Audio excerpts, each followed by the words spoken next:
Yes people, good morning, good afternoon, good evening to all of you. कैसे हैं सब लोग? होप सो आप सब लोग बहुत बढ़िया रहेंगे। मैं बता दूं, मैं भी बहुत अच्छा हूं। तो गाइज, आज से हम स्टार्ट करने वाले हैं आपके एग्जाम के लिए, that is May and November 2025 के लिए रिवीजन लेक्चर। और ये रिवीजन लेक्चर में हम जो भी कवर करने वाले हैं that is the as amended by the finance act 2024। So finance act 2024 से जितने भी अमेंडमेंट हुए हैं वो सब अमेंडमेंट यहां पे अपन कवर करने वाले हैं। तो let's start with the income tax. अब एक बात बताओ, इनकम टैक्स कौन सी गवर्नमेंट लेती है? तो जैसा कि मैंने आपको बताया, इनकम टैक्स है वो आपकी सेंट्रल गवर्नमेंट लेती है। सेंट्रल गवर्नमेंट को इनकम टैक्स लेने का पावर है वो कॉन्स्टिट्यूशन ऑफ इंडिया में दे रखा है। और कॉन्स्टिट्यूशन ऑफ इंडिया का आर्टिकल नंबर 246 देखेंगे। आर्टिकल नंबर 246 में एक 7th शेड्यूल है, और 7th शेड्यूल का जो लिस्ट नंबर 1 होता है यूनियन लिस्ट, यूनियन लिस्ट का एंट्री नंबर 82 ये बोलता है कि हमारी सेंट्रल गवर्नमेंट है वो इनकम पे टैक्सेस ले सकती है अदर देन एग्रीकल्चर इनकम। तो क्वेश्चन ये आता है कि एग्रीकल्चर इनकम पे क्या सेंट्रल गवर्नमेंट इनकम टैक्स नहीं ले सकती? आंसर इज नहीं ले सकती। लेकिन एग्रीकल्चर इनकम पे टैक्स लेने का राइट है वो स्टेट गवर्नमेंट के पास है। तो अगर आप स्टेट लिस्ट जो है 7th शेड्यूल की, उसमें जो स्टेट लिस्ट है दैट इज लिस्ट नंबर 2, उसका एंट्री नंबर 46 है। वो एंट्री नंबर 46 बोलता है कि स्टेट गवर्नमेंट चाहे तो एग्रीकल्चर इनकम पे टैक्स ले सकती है। अब एक बात समझना, इनकम टैक्स को पढ़ने के लिए आपको इनकम टैक्स लॉ का नॉलेज होना चाहिए। तो क्वेश्चन ही आता है इनकम टैक्स लॉ में क्या क्या चीजें पढ़नी पड़ेगी। तो इनकम टैक्स लॉ में आपको इनकम टैक्स एक्ट पढ़ना पड़ेगा, इनकम टैक्स रूल्स पढ़ने पड़ेंगे, सर्कुलर नोटिफिकेशन पढ़ने पड़ेंगे, केस लॉज पढ़ने पड़ेंगे, तब जाके आप बोलोगे आपने इनकम टैक्स लॉ का नॉलेज गेन किया है। तो चलिए, इनकम टैक्स लॉ में सबसे पहले आता है income tax act. Income tax act हुआ करता है आपका, that is income tax act 1961। ये आपकी कैप्टन का आपकी टीम का रोहित शर्मा है। तो ये जो इनकम टैक्स लॉ का है ये कैप्टन है, that is income tax act 1961। Income tax act है वो पूरे इंडिया पे लगता है including Jammu and Kashmir, and it is applicable from the 1 April 1962। Because हमारा इनकम टैक्स है ना वो हमेशा असेसमेंट ईयर वाइज देखा जाता है। तो असेसमेंट ईयर 62-63 के लिए ये लगेगा, तो आपका प्रीवियस ईयर 61-62 है वो कवर हो जाएगा। उसके बाद आते हैं इनकम टैक्स रूल्स। अब एक बात समझना, इनकम टैक्स एक्ट में बहुत सारी चीजें ऐसी दे रखी होती है कि इट विल बी प्रिस्क्राइब। तो प्रिस्क्राइब कहां कर रखी होती है? इनकम टैक्स रूल्स में कर रखी होती है। एग्जांपल के लिए आपने डेप्रीशिएशन है, वो डेप्रीशिएशन में देखा कंप्यूटर पे डेप्रीशिएशन ग्रेड 40% है, बट ये कहां दे रखा है? ये दे रखा है इनकम टैक्स रूल्स में।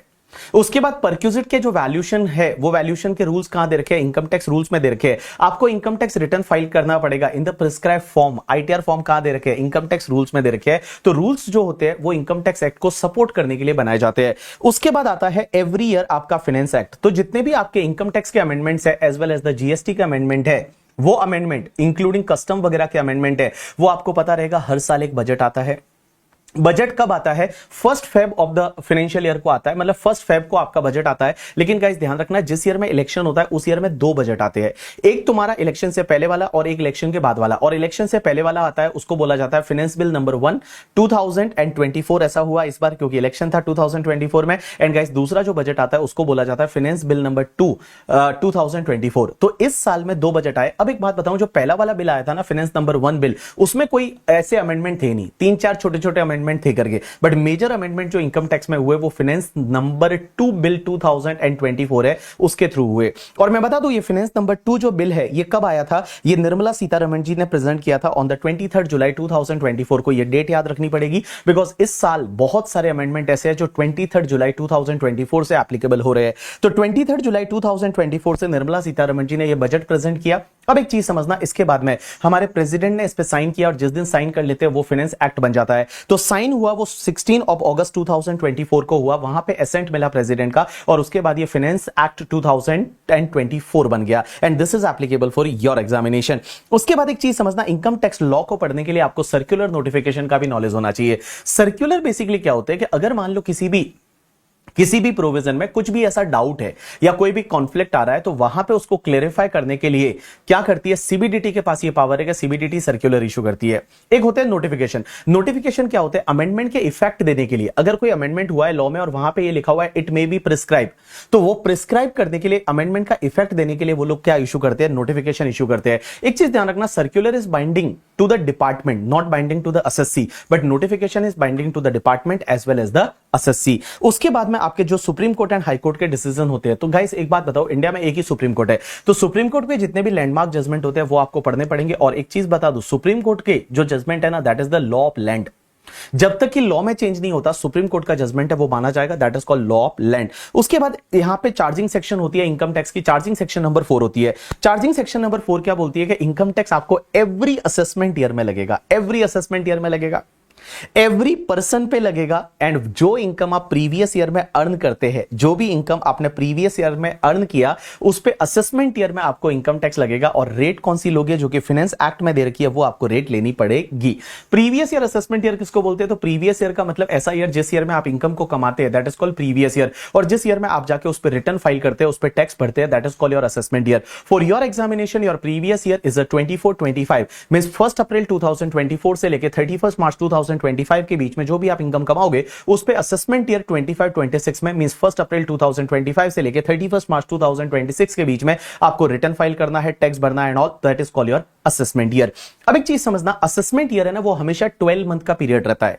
मींस प्रीवियस ईयर के बाद वाला जो 1 ईयर रहेगा, that is called assessment year. लेकिन गाइस ध्यान रखना, प्रीवियस ईयर भी नॉर्मली 12 मंथ का पीरियड होता है, लेकिन अगर आप कोई नया बिजनेस चालू कर रहे हैं या नया इनकम ऑफ सोर्स आया है, तो नया बिजनेस चालू कर रहे हैं या नया इनकम ऑफ सोर्स आया है, तो उस पर्टिकुलर केस में आपका प्रीवियस ईयर उस डेट से स्टार्ट होता है जिस डेट को वो बिजनेस स्टार्ट किया या नया सोर्स ऑफ इनकम आया, और previous year will be ended by the 31 March 2025।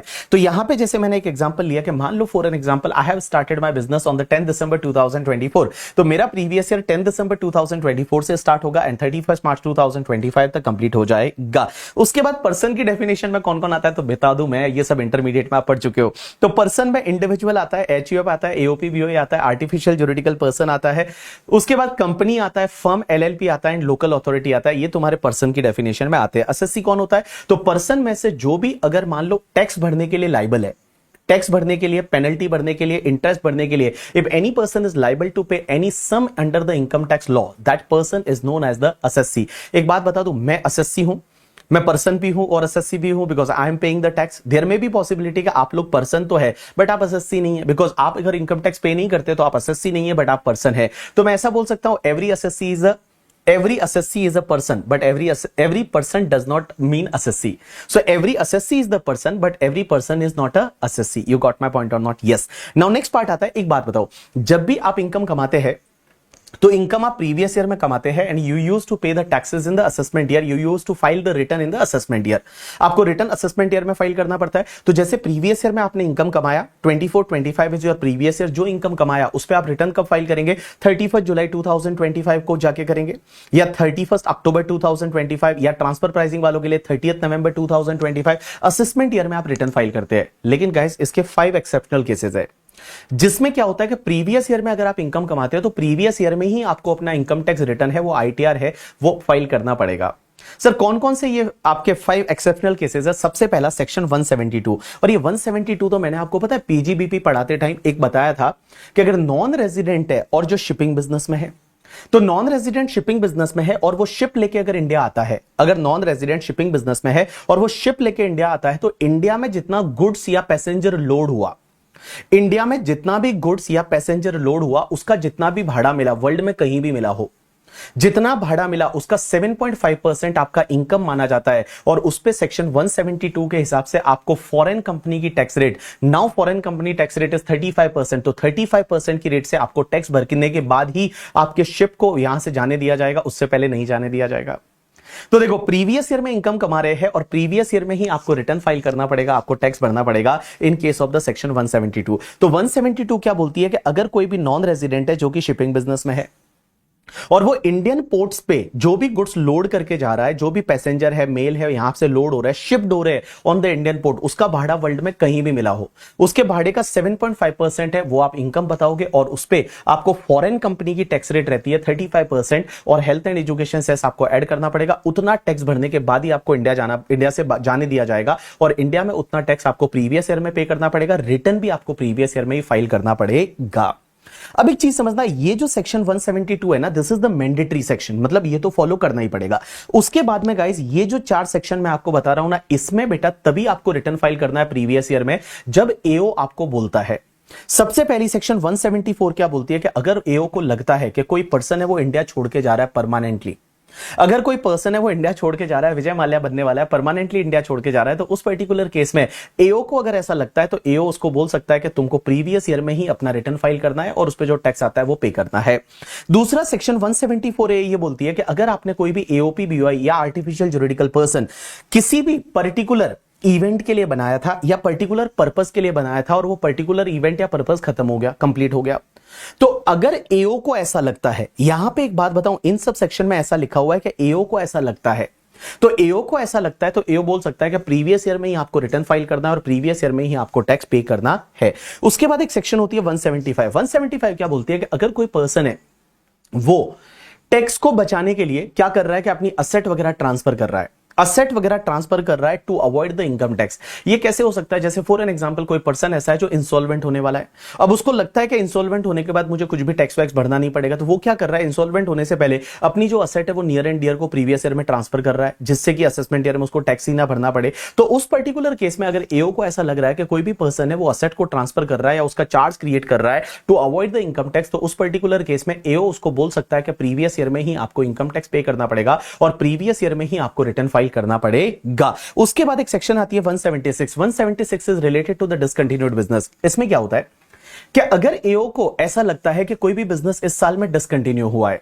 कोई भी बिजनेस है वो इस साल में डिसकंटिन्यू हुआ है, तो डिसकंटिन्यूएशन के केस में क्या होता है कि अगर डिसकंटिन्यू हुआ है और एओ को लगता है, तो एओ बोल सकता है कि जब आपका बिजनेस करंट ईयर में प्रीवियस ईयर में डिसकंटिन्यू हो गया है तो प्रीवियस ईयर में ही आप रिटर्न फाइल कर दीजिए और प्रीवियस ईयर में उसका टैक्स पे कर दीजिए। तो एक बात बताऊं, यहां पे जो पहली वाली सेक्शन है ना 172, that is the mandatory section. बाकी जो 5 सेक्शन है वो तभी लगेगी जब एओ को ऐसा लगता है, एओ ऐसा बोलता है तो ही प्रीवियस ईयर में आपको रिटर्न फाइल करना पड़ेगा। चलिए let's start with the tax rate for your examination, that is assessment year 25-26।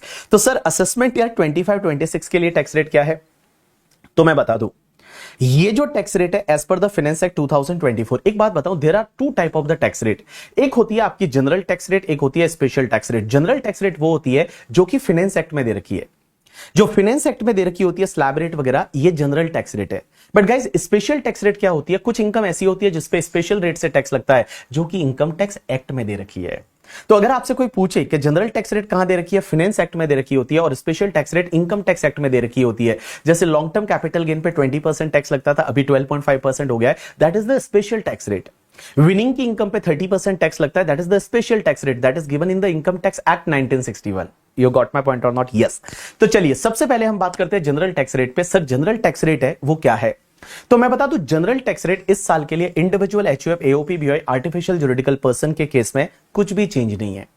Individual HUF AOP BOI artificial juridical person resident है या नॉन रेजिडेंट है, if income is up to 2,50,000 there is no tax, and 2,50,000 I can say it is a basic exemption.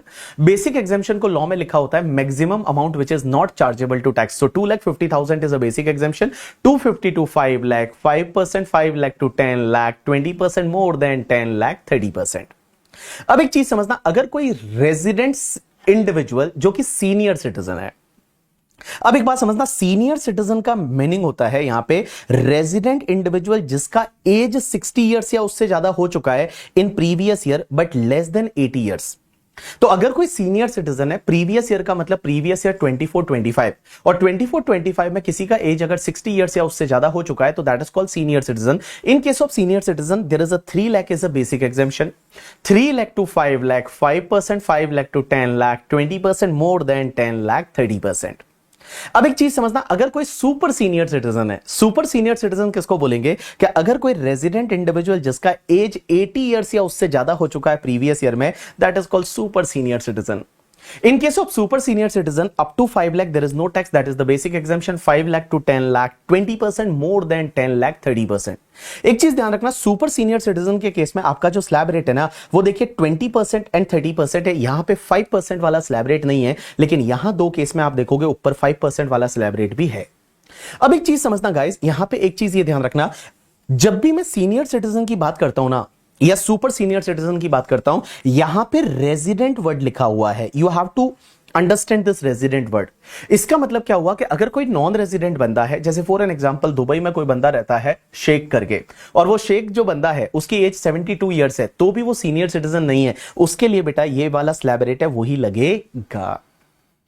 अब देखो senior citizen किसको बोलेंगे? Resident individual होना चाहिए जिसका एज 60 इयर्स और मोर हो गया प्रीवियस ईयर में। एंड सुपर सीनियर सिटीजन किसको बोलेंगे? जिसका एज 80 इयर्स या मोर हो गया इन the previous year. Previous year का मतलब होता है आपका previous year, that is previous year 24-25। It means from 1 अप्रैल 2024 से लेके एंड 31 मार्च 2025 तक अगर इस पर्टिकुलर पीरियड में कोई पर्सन है वो 60 ईयर्स या उससे ज्यादा हो चुका है या 80 ईयर्स या उससे ज्यादा हुआ तो उसको सीनियर सिटीजन या सुपर सीनियर सिटीजन बोलेंगे। अब एक चीज समझना गाइस, अगर कोई भी इंडिविजुअल है वो अपना बर्थडे सेलिब्रेट कर रहा है 1 अप्रैल 2025 को, 1 अप्रैल 2025 को मींस इसके बाद में, इस ईयर के बाद में अगर 1 अप्रैल 2025 को 1 अप्रैल 2025 को वो अपना 60th बर्थडे सेलिब्रेट कर रहा है तो ये माना जाएगा कि उसका 60 इयर्स ऑफ एज है वो कंप्लीट हो गया है on the 31 March 2025 and he can claim the higher basic exemption का benefit.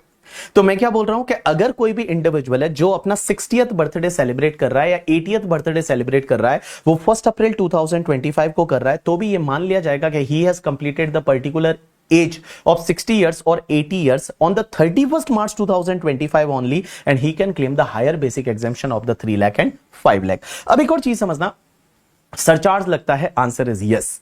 Individual HUF AOP BOI artificial juridical person के केस में आपको सरचार्ज लगेगा, लेकिन गाइस सरचार्ज तभी लगता है जब आप 50 लाख रुपए से ज्यादा अर्न कर रहे हो। So if your total income is up to 50 lakh rupees then there is no surcharge. If total income is more than 50 lakh rupees up to 1 crore there is a 10% surcharge on the taxes, means whatever tax रहेगा उस पे 10% surcharge add कर दो। If your income is more than 1 crore up to 2 crore then you have to add the 15% of the surcharge. If your total income is more than 2 crore up to 5 crore तो आपको 25% surcharge लेना है और आपकी टोटल इनकम 5 करोड़ से ज्यादा है तो आपको 37% सरचार्ज लेना है।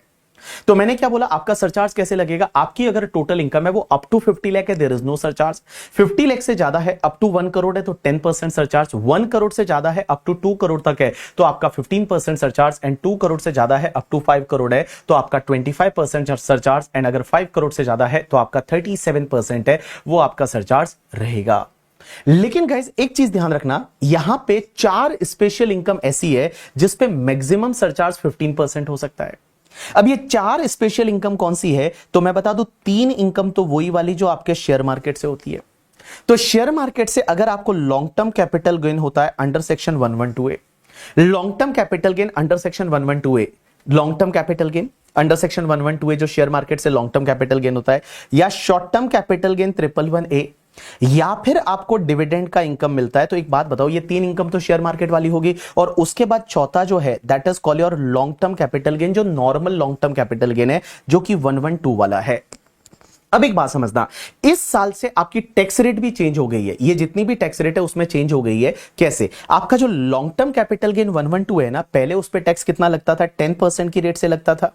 लेकिन गाइस 23 जुलाई 2024 से 23 जुलाई 2024 जिस दिन को निर्मला सीतारमण जी ने बजट प्रेजेंट किया, उस डेट से यहां पे जो लॉन्ग टर्म कैपिटल गेन पे पहले 10% लगता था उसकी जगह अब हो गया है 12.5%, but in excess of the 1,25,000 that is the tax rate. Short term capital gain 111A पे पहले आपको पता है 15% की रेट से टैक्स लगता था एंड गाइस यहां पे आपका 20% की रेट से अब टैक्स हो गया है। जो डिविडेंड का इनकम है उस पे पहले भी स्लैब रेट से टैक्स लगता था, अभी भी स्लैब रेट से ही टैक्स लगेगा, इसमें कोई भी चेंज नहीं है। But guys long term capital gain पे पहले जो टैक्स लगता था वो 20% की रेट से लगता था, बट नाउ टैक्स लग गया है 12.5% की रेट से। I am very happy due to this amendment, now why happy you can understand that करके, ठीक है। तो पहले लॉन्ग टर्म कैपिटल गेन पे जो अनलिस्टेड कंपनी के शेयर वगैरह बेचते हैं तो लॉन्ग टर्म कैपिटल गेन पे पहले 20% टैक्स लगता था, now it is a 12.5% tax करके, ठीक है। तो चलिए, तो एक बात बताऊं, ये जो 4 इनकम ऐसी है, long term capital gain 112A, short term capital gain 111A, dividend का income and long term capital gain 112, guys इन पे जो टैक्स निकालोगे ना, उस टैक्स पे कितना भी ये इनकम हो, ये जो स्पेशल इनकम है ना, ये कितना भी हो, इन पे आपका मैक्सिमम सरचार्ज है ना, वो मैक्सिमम सरचार्ज 15% ही हो सकता है, उससे ज्यादा नहीं हो सकता।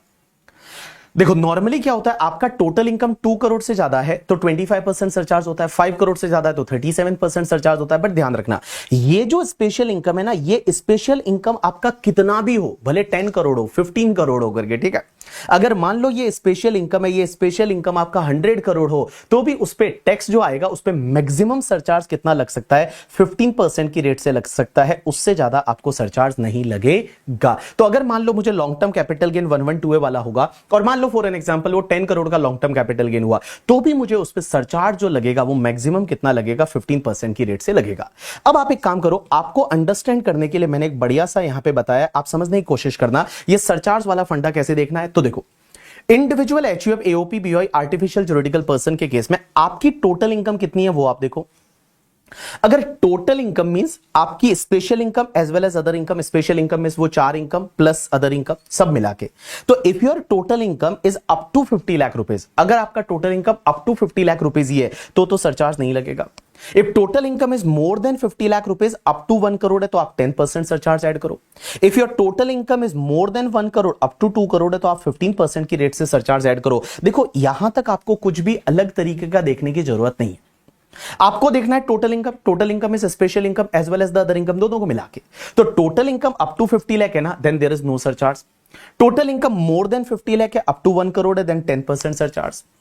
Total income more than 1 crore है, अप टू 2 करोड़ है तो 15% सरचार्ज। अब आपको यह देखना है कि अगर आपकी टोटल इनकम 2 करोड़ से ज्यादा है तो क्या होगा।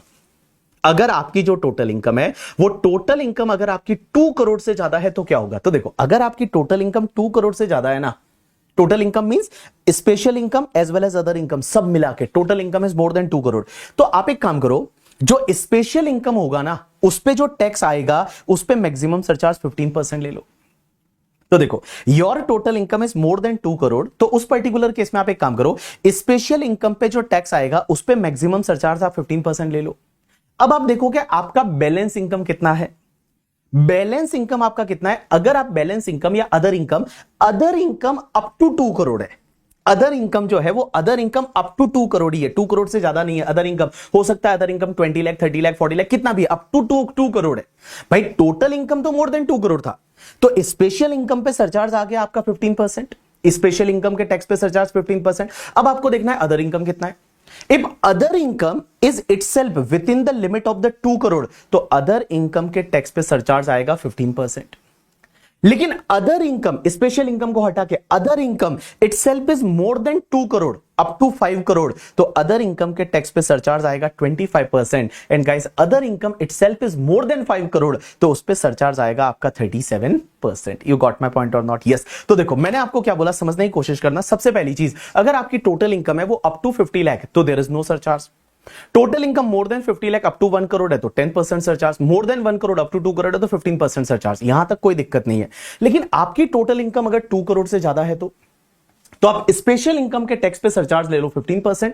अदर इनकम देखो कितना है, other income is up to 2 crore तो उस पे सरचार्ज ऐड करो 15%। Other income is more than 2 crore up to 5 crore तो उस पे आप सरचार्ज ऐड करो 25%। And other income is more than 5 crore तो उस पे सरचार्ज आप ऐड करिए 37%। यू गॉट माय पॉइंट और not? Yes. So this is all about the surcharge. अब एक चीज समझना, नेक्स्ट पॉइंट पे चलते हैं, that is related to the company. Sir company का टैक्स रेट क्या है? तो मैं बता दूं, कंपनी का tax rate domestic company and foreign company. तो डोमेस्टिक कंपनी के केस में गाइस आपका टैक्स रेट है वो 30% है। तो डोमेस्टिक कंपनी का टैक्स रेट है वो 30% है। लेकिन डोमेस्टिक कंपनी का टर्नओवर प्रीवियस ईयर 22-23 का within the limit of 400 crore है। अगर डोमेस्टिक कंपनी का turnover is up to 400 crore in the previous year 22-23 तो उस पर्टिकुलर केस में डोमेस्टिक कंपनी का टैक्स रेट है वो 25% होगा। अब आप मुझे बोलोगे कि सर डोमेस्टिक कंपनी का टैक्स निकाल तो रहे हैं प्रीवियस ईयर 24-25 की इनकम पे, बट हम टर्नओवर कौन से ईयर का देख रहे हैं? प्रीवियस ईयर 22-23 का। Answer is yes. So previous year 22-23 का turnover is within the limit of the 400 crore तो डोमेस्टिक कंपनी का टैक्स रेट है वो 25% है। अब डाउट एक ये आता है कि सर डोमेस्टिक कंपनी अगर इनकॉर्पोरेट प्रीवियस ईयर 23-24 या 24-25 में हुआ है तो क्या उसको 25% का बेनिफिट मिलेगा या नहीं मिलेगा? अभी देखो, लेटेस्ट एक एमसीक्यू आईसीआई ने दिया था और उन्होंने उस पे 25% का बेनिफिट दिया था, तो आपको भी 25% का बेनिफिट लेना है। तो if newly company incorporated and उस ईयर का टर्नओवर तो 0 है तो ये माना जाएगा turnover is within the limit of the 400 crore and you can take the tax benefit of the 25%। Foreign company का टैक्स रेट क्या है? तो फॉरेन कंपनी का टैक्स रेट पहले 40% हुआ करता था, but guys from this year that foreign company का tax rate is 35%। This is one amendment. Now foreign company and domestic company के केस में सर सरचार्ज लगेगा, आंसर इज यस, सरचार्ज लगेगा when your income is more than 1 crore. अगर आपका income 1 crore से ज्यादा है, अप टू 10 करोड़ रुपीस तक है, तो आपको सरचार्ज लगेगा 7% की रेट से डोमेस्टिक कंपनी के केस में। एंड आपका टोटल इनकम जो है वो 10 करोड़ से ज्यादा है तो सरचार्ज लगेगा 12% की रेट से। एंड फॉरेन कंपनी के केस में गाइस 2% एंड 5% की रेट से सरचार्ज लगेगा। तो देखिए, in case of the domestic company surcharge कैसे लगेगा, total income up to 1 crore है तो सरचार्ज नहीं लगेगा, 1 करोड़ से ज्यादा है बट अप टू 10 करोड़ है तो सरचार्ज 7% की रेट से, 10 करोड़ से ज्यादा टोटल इनकम है तो सरचार्ज 12% की रेट से। एंड गाइस फॉरेन कंपनी के केस में ये 2% एंड 5% की रेट से सरचार्ज लगेगा। अब एक और चीज समझना, इन case of the partnership firm, उसके साथ में एलएलपी एंड लोकल अथॉरिटी, इनके केस में कोई स्लैब रेट वगैरह नहीं है, फ्लैट रेट है। जैसे कंपनी के केस में फ्लैट रेट था, वैसा यहां पे भी फ्लैट रेट है 30%। 30% इज टैक्स रेट, बट यहां पे सरचार्ज लगेगा if your income is more than 1 crore. अगर इनकम मोर देन 1 करोड़ है तो आपको 12% की रेट से सरचार्ज ऐड करना पड़ेगा। Next is a cooperative society. अब एक चीज समझना, कोऑपरेटिव सोसाइटी बेसिकली आती तो एओपी बीओआई में ही है, लेकिन गाइस यहां पे कोऑपरेटिव सोसाइटी के लिए टैक्स रेट अलग से दे रखी है। और कोऑपरेटिव सोसाइटी के लिए टैक्स रेट क्या है, that depends on the total income. अगर टोटल इनकम अप टू 10,000 है, अप टू 10,000, ओनली 10,000 है, देन टैक्स रेट इज 10%। 10,000 से ज्यादा लेकिन अप टू 20,000 है तो 20% टैक्स रेट, एंड 20,000 से ज्यादा है तो 30% की रेट से टैक्स रेट लगेगा। यहां पे सरचार्ज लगेगा जैसे डोमेस्टिक कंपनी के लिए लगता है। और डोमेस्टिक कंपनी के केस में सरचार्ज का रेट मैंने आपको क्या बताया था, तो डोमेस्टिक कंपनी के केस में सरचार्ज का रेट कैसे है कि डोमेस्टिक कंपनी के केस में अगर आपकी total income more than 1 crore up to 10 crore है तो 7%, और मोर देन 10 करोड़ है तो 12% की रेट से सरचार्ज लगेगा। अब एक चीज समझना, जब भी आप टैक्स लेते हैं, ऐड करेंगे सरचार्ज इफ एप्लीकेबल, उसमें आपको 4% की रेट से हेल्थ एंड एजुकेशन सेस है वो ऐड करना है।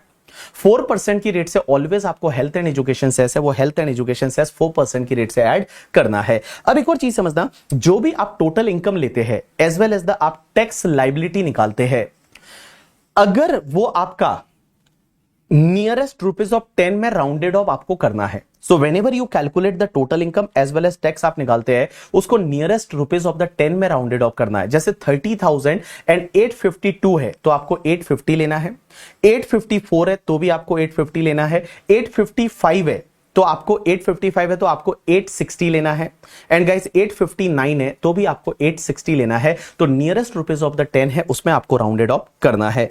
उसके बाद में नेक्स्ट कॉन्सेप्ट आता है मार्जिनल रिलीफ। अब गाइस एक बात समझना, बहुत बार क्या होता है कि सरचार्ज की वजह से जितना आपका इनकम बढ़ता है ना, उससे ज्यादा आपका टैक्स बढ़ जाता है। जितना आपका इनकम बढ़ा उससे ज्यादा आपका टैक्स बढ़ जाता है ड्यू टू द सरचार्ज। तो हमारी निर्मला सीतारमण जी यहां पे मार्जिनल रिलीफ देती है। तो मार्जिनल रिलीफ सबके केस में लगता है, मींस जहां जहां सरचार्ज लगता है वहां वहां मार्जिनल रिलीफ लगेगा। तो marginal relief individual, HUF, AOP, BOI, artificial juridical person के केस में लगेगा अगर income little bit more than 50 lakh है, 1 करोड़ है, 2 करोड़ है, 5 करोड़ है तो। इन case of company if it is little bit more than 1 crore या 10 करोड़ है तो। इन case of the cooperative society also little bit more than 1 crore 10 crore है तो। And in case of partnership firm if it is little bit more than 1 crore, जहां surcharge लग रहा है या सरचार्ज का रेट चेंज हो रहा है तो वहां पे आपको मार्जिनल रिलीफ देखना पड़ेगा। जैसे यहां पे एक एग्जांपल मैंने लिया हुआ है कि एक कंपनी है जिसका नाम है श्री लिमिटेड और वो इंडियन कंपनी है, उसका इनकम 1 करोड़ 1 लाख है। एंड गाइस उसका प्रीवियस ईयर 22-23 का टर्नओवर 450 करोड़ है, मींस यहां पे टैक्स रेट है वो आपका 30% रहेगा। अब आप एक काम करिए, जैसे 1 करोड़ 1 लाख पे आपने जो टैक्स निकाला 30% की रेट से, वो 30,30,000 आ गया। अब एक चीज समझना, यहां सरचार्ज लगेगा, answer is yes, because income is more than 1 crore तो यहां सरचार्ज लगेगा 7% की रेट से। तो आप 7% की रेट से सरचार्ज को ऐड कर दीजिए तो आपका आ जाएगा 32,42,100। तो 32,42,100 आ गया। अब एक बात बताओ, यहां एसएससी बोलता है कि अगर मेरा इनकम 1 करोड़ ही होता तो मेरे को टैक्स कितना लगता, 30 लाख लगता, and there is no surcharge. Because if अगर income of this company is 1 crore only तो टैक्स कितना लगता, 30 लाख लगता, सरचार्ज नहीं लगता। तो एक बात बताओ, यहां पे आपका इनकम में इंक्रीमेंट कितना हुआ, 1 लाख का हुआ, means here increase in the income is only 1 lakh. Here increase in the income में जो इंक्रीमेंट हुआ वो कितना हुआ, 1 लाख का हुआ। एंड गाइस उस 1 लाख की वजह से आपके टैक्स में इंक्रीमेंट कितना हुआ, 2,42,100 का हुआ। बिकॉज 1 लाख की इनकम होती तो आपका टैक्स 30 लाख आता। 1 करोड़ ही इनकम होती तो आपका टैक्स 30 लाख आता। 1 करोड़ 1 लाख की वजह से आपका 32,42,100 आ रहा है। तो देखो, इनकम में increment is only by 1 lakh and due to that tax में इंक्रीमेंट इज 2,42,100। तो जितना भी टैक्स में ज्यादा इंक्रीमेंट हुआ है एज कंपेयर टू इनकम में इंक्रीमेंट, तो उतना आपको मार्जिनल रिलीफ मिल जाएगा, और वो मार्जिनल रिलीफ आपको मिलेगा 1,42,100 का मार्जिनल रिलीफ मिल जाएगा। लेकिन गाइज मैंने आपको इसके लिए बहुत बढ़िया सा शॉर्टकट पढ़ा रखा है, वही आपको फॉलो करना है एग्जामिनेशन में। देखो, जब भी एग्जाम में आप देखते हैं कि अगर मान लो किसी एसएससी की इनकम है, जैसे individual HUF, AOP, artificial juridical person की income little bit more than 50 lakh है, या 1 करोड़ है, या 2 करोड़, 5 करोड़ है, तो आपको मार्जिनल रिलीफ देखना पड़ेगा। या कंपनी के केस में little bit more than 1 crore, 10 crore है, तो आपको देखना पड़ेगा। आप क्या करोगे, सबसे पहले आप एक काम करो, टैक्स निकाल दो। यहां पे इनकम कितनी है, 1 करोड़ 1 लाख है, तो आप 1 करोड़ 1 लाख पे टैक्स निकाल दो। उसमें जो सरचार्ज आता है वो ऐड कर दो, और सरचार्ज ऐड करने के बाद जो अमाउंट आएगा ना, ये वाला अमाउंट, इसके बाद आप क्या लिखोगे कि this amount is restricted to tax on 1 crore. This amount is restricted to tax on 1 crore plus NTI minus 1 crore. तो 1 करोड़ का इनकम होता तो टैक्स कितना आता, 30 लाख आता।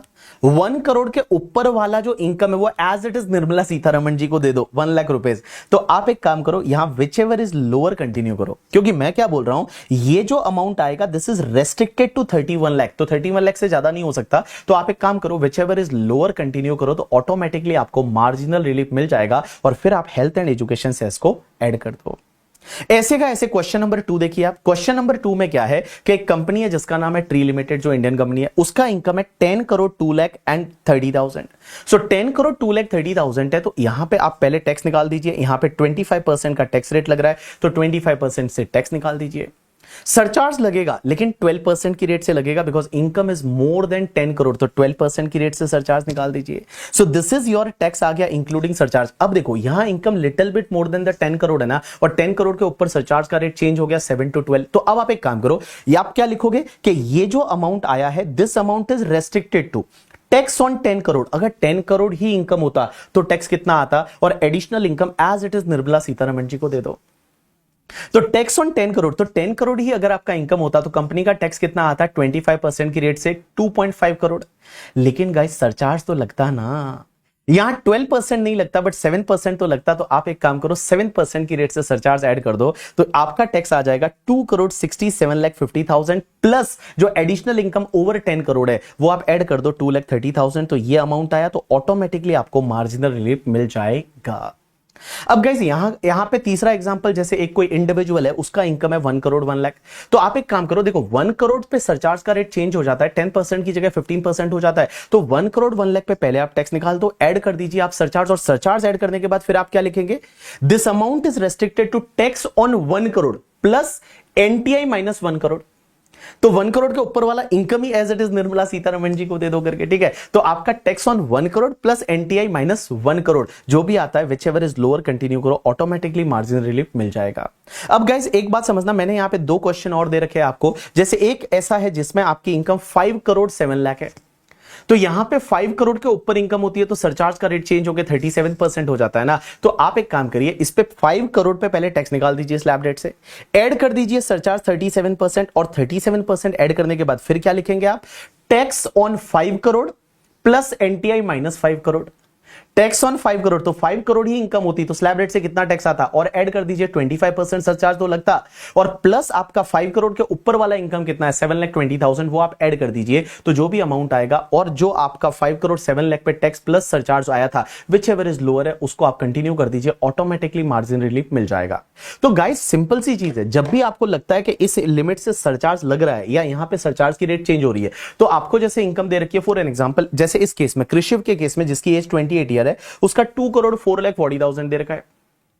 तो आप पहले क्या करिए, टैक्स निकालिए 2 करोड़ 4,40,000 पे, ऐड करिए सरचार्ज 25%, और जो अमाउंट आएगा फिर लिखिए, this amount is restricted to tax on 2 crore plus NTI minus 2 crore. Tax on 2 crore plus NTI minus 2 crore, तो ऑटोमेटिकली जो अमाउंट आएगा whichever is lower continue कर दीजिए, तो आपको ऑटोमेटिकली मार्जिनल रिलीफ मिल जाएगी। उसके बाद में गाइस एक सेक्शन आती है, that is the 87A। 87A का रिबेट। अब ये 87A का रिबेट किसको मिलता है, सिर्फ इंडिविजुअल्स को मिलता है। तो सिर्फ इंडिविजुअल को, और वो भी रेजिडेंट इंडिविजुअल होना चाहिए। तो अगर कोई रेजिडेंट इंडिविजुअल है एंड गाइस उसका total income up to 5 lakh rupees है, 5 लाख से ज्यादा नहीं है, तो यहां पे रिबेट मिलेगा जो भी 100% ऑफ द टैक्स और 12,500 विच एवर इज लोअर। अब एक चीज समझना, यहां पे आपका इनकम अगर 5 लाख से ज्यादा है तो ये रिबेट नहीं मिलेगा।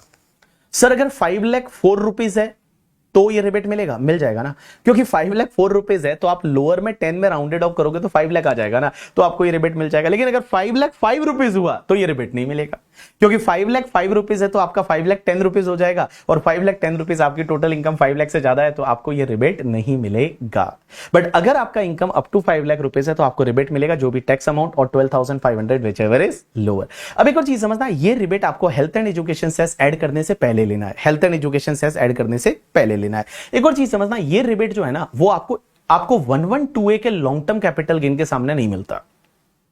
जो आपका 112A का लॉन्ग टर्म कैपिटल गेन रहेगा ना उसके सामने नहीं मिलेगा, बाकी कोई भी इनकम है उसके सामने ये मिल जाएगा। अब एक चीज समझना, अगर आप 115 BAC लेते हो तो उसमें ये रिबेट अलग तरीके से मिलती है, वो अपन सीखेंगे जब अपन 115 BAC अभी थोड़ी देर बाद रिवाइज करेंगे करके, ठीक है। अब एक और चीज समझना, यहां पे आपको कोई मार्जिनल रिलीफ नहीं है। जैसे इस एग्जांपल में एक बात बताओ, आपकी टोटल इनकम 4,40,000 है तो 4,40,000 पे टैक्स आया, 9,500 का आपने रिबेट ले लिया। लेकिन आपकी इनकम अगर 5,07,000 है तो 5,07,000 पे आपने जो टैक्स निकाला वो 13,900 आया, यहां रिबेट नहीं मिलेगा because your income is more than 5 lakh. तो उसकी वजह से आपका टैक्स आ जाएगा 14,456। तो सर यहां पे इनकम है वो 7,000 से ज्यादा थी और उसकी वजह से टैक्स आ गया वो 14,456 आ गया। तो सर क्या ऐसा हो सकता है? आंसर इज यस, ऐसा बिल्कुल हो सकता है, क्योंकि यहां पे कोई भी मार्जिनल रिलीफ नहीं है। तो इन केस ऑफ द 87A का रिबेट कोई भी मार्जिनल रिलीफ नहीं है। लेकिन गाइस जब आप 115 BAC लेते हो तो वहां पे ये रिबेट अलग तरीके से मिलती है और वहां पे मार्जिनल रिलीफ दे रखा है जो कि अपन 115 BAC के साथ में रिवाइज करेंगे। नेक्स्ट कॉन्सेप्ट आता है that is the alternative taxation regime. अब एक चीज समझना, अल्टरनेटिव टैक्सेशन रिजिम में सबसे पहली सेक्शन आती है 115 बा, और 115 बा जो है 115 BAA जो कि आपके डोमेस्टिक कंपनीज के लिए ये सेक्शन है। और ये सेक्शन बोलती है असेसमेंट ईयर 2021 या उसके बाद में कभी भी डोमेस्टिक कंपनी चाहे तो ये सेक्शन को फॉलो कर सकती है और उसका टैक्स रेट है वो 25% 30% से हटके, एंड उसका टैक्स रेट हो जाएगा 22%। But guys 22% will not be effective tax rate, 22% plus 10% surcharge add करना पड़ेगा ऑलवेज। ऑलवेज का मतलब इररेस्पेक्टिव ऑफ इनकम, इनकम कितना भी हो उससे कोई फर्क नहीं पड़ता, आपको 10% की रेट से सरचार्ज ऐड करना पड़ेगा एंड उस पे 4% की रेट से आपको हेल्थ एंड एजुकेशन सेस है वो ऐड करना पड़ेगा। तो इफेक्टिव टैक्स रेट आपका आ जाएगा दैट इज द 25.168%। तो मैंने क्या बोला? All people please pay attention. यहां पे समझने की कोशिश करना कि ये सेक्शन कब लगेगी, जो डोमेस्टिक कंपनी है उसको लगेगी। सेक्शन 115 BAA क्या बोलता है? आपका टैक्स रेट है वो 22% हो जाएगा, लेकिन आपको यहां पे सरचार्ज ऑलवेज ऐड करना पड़ेगा 10%।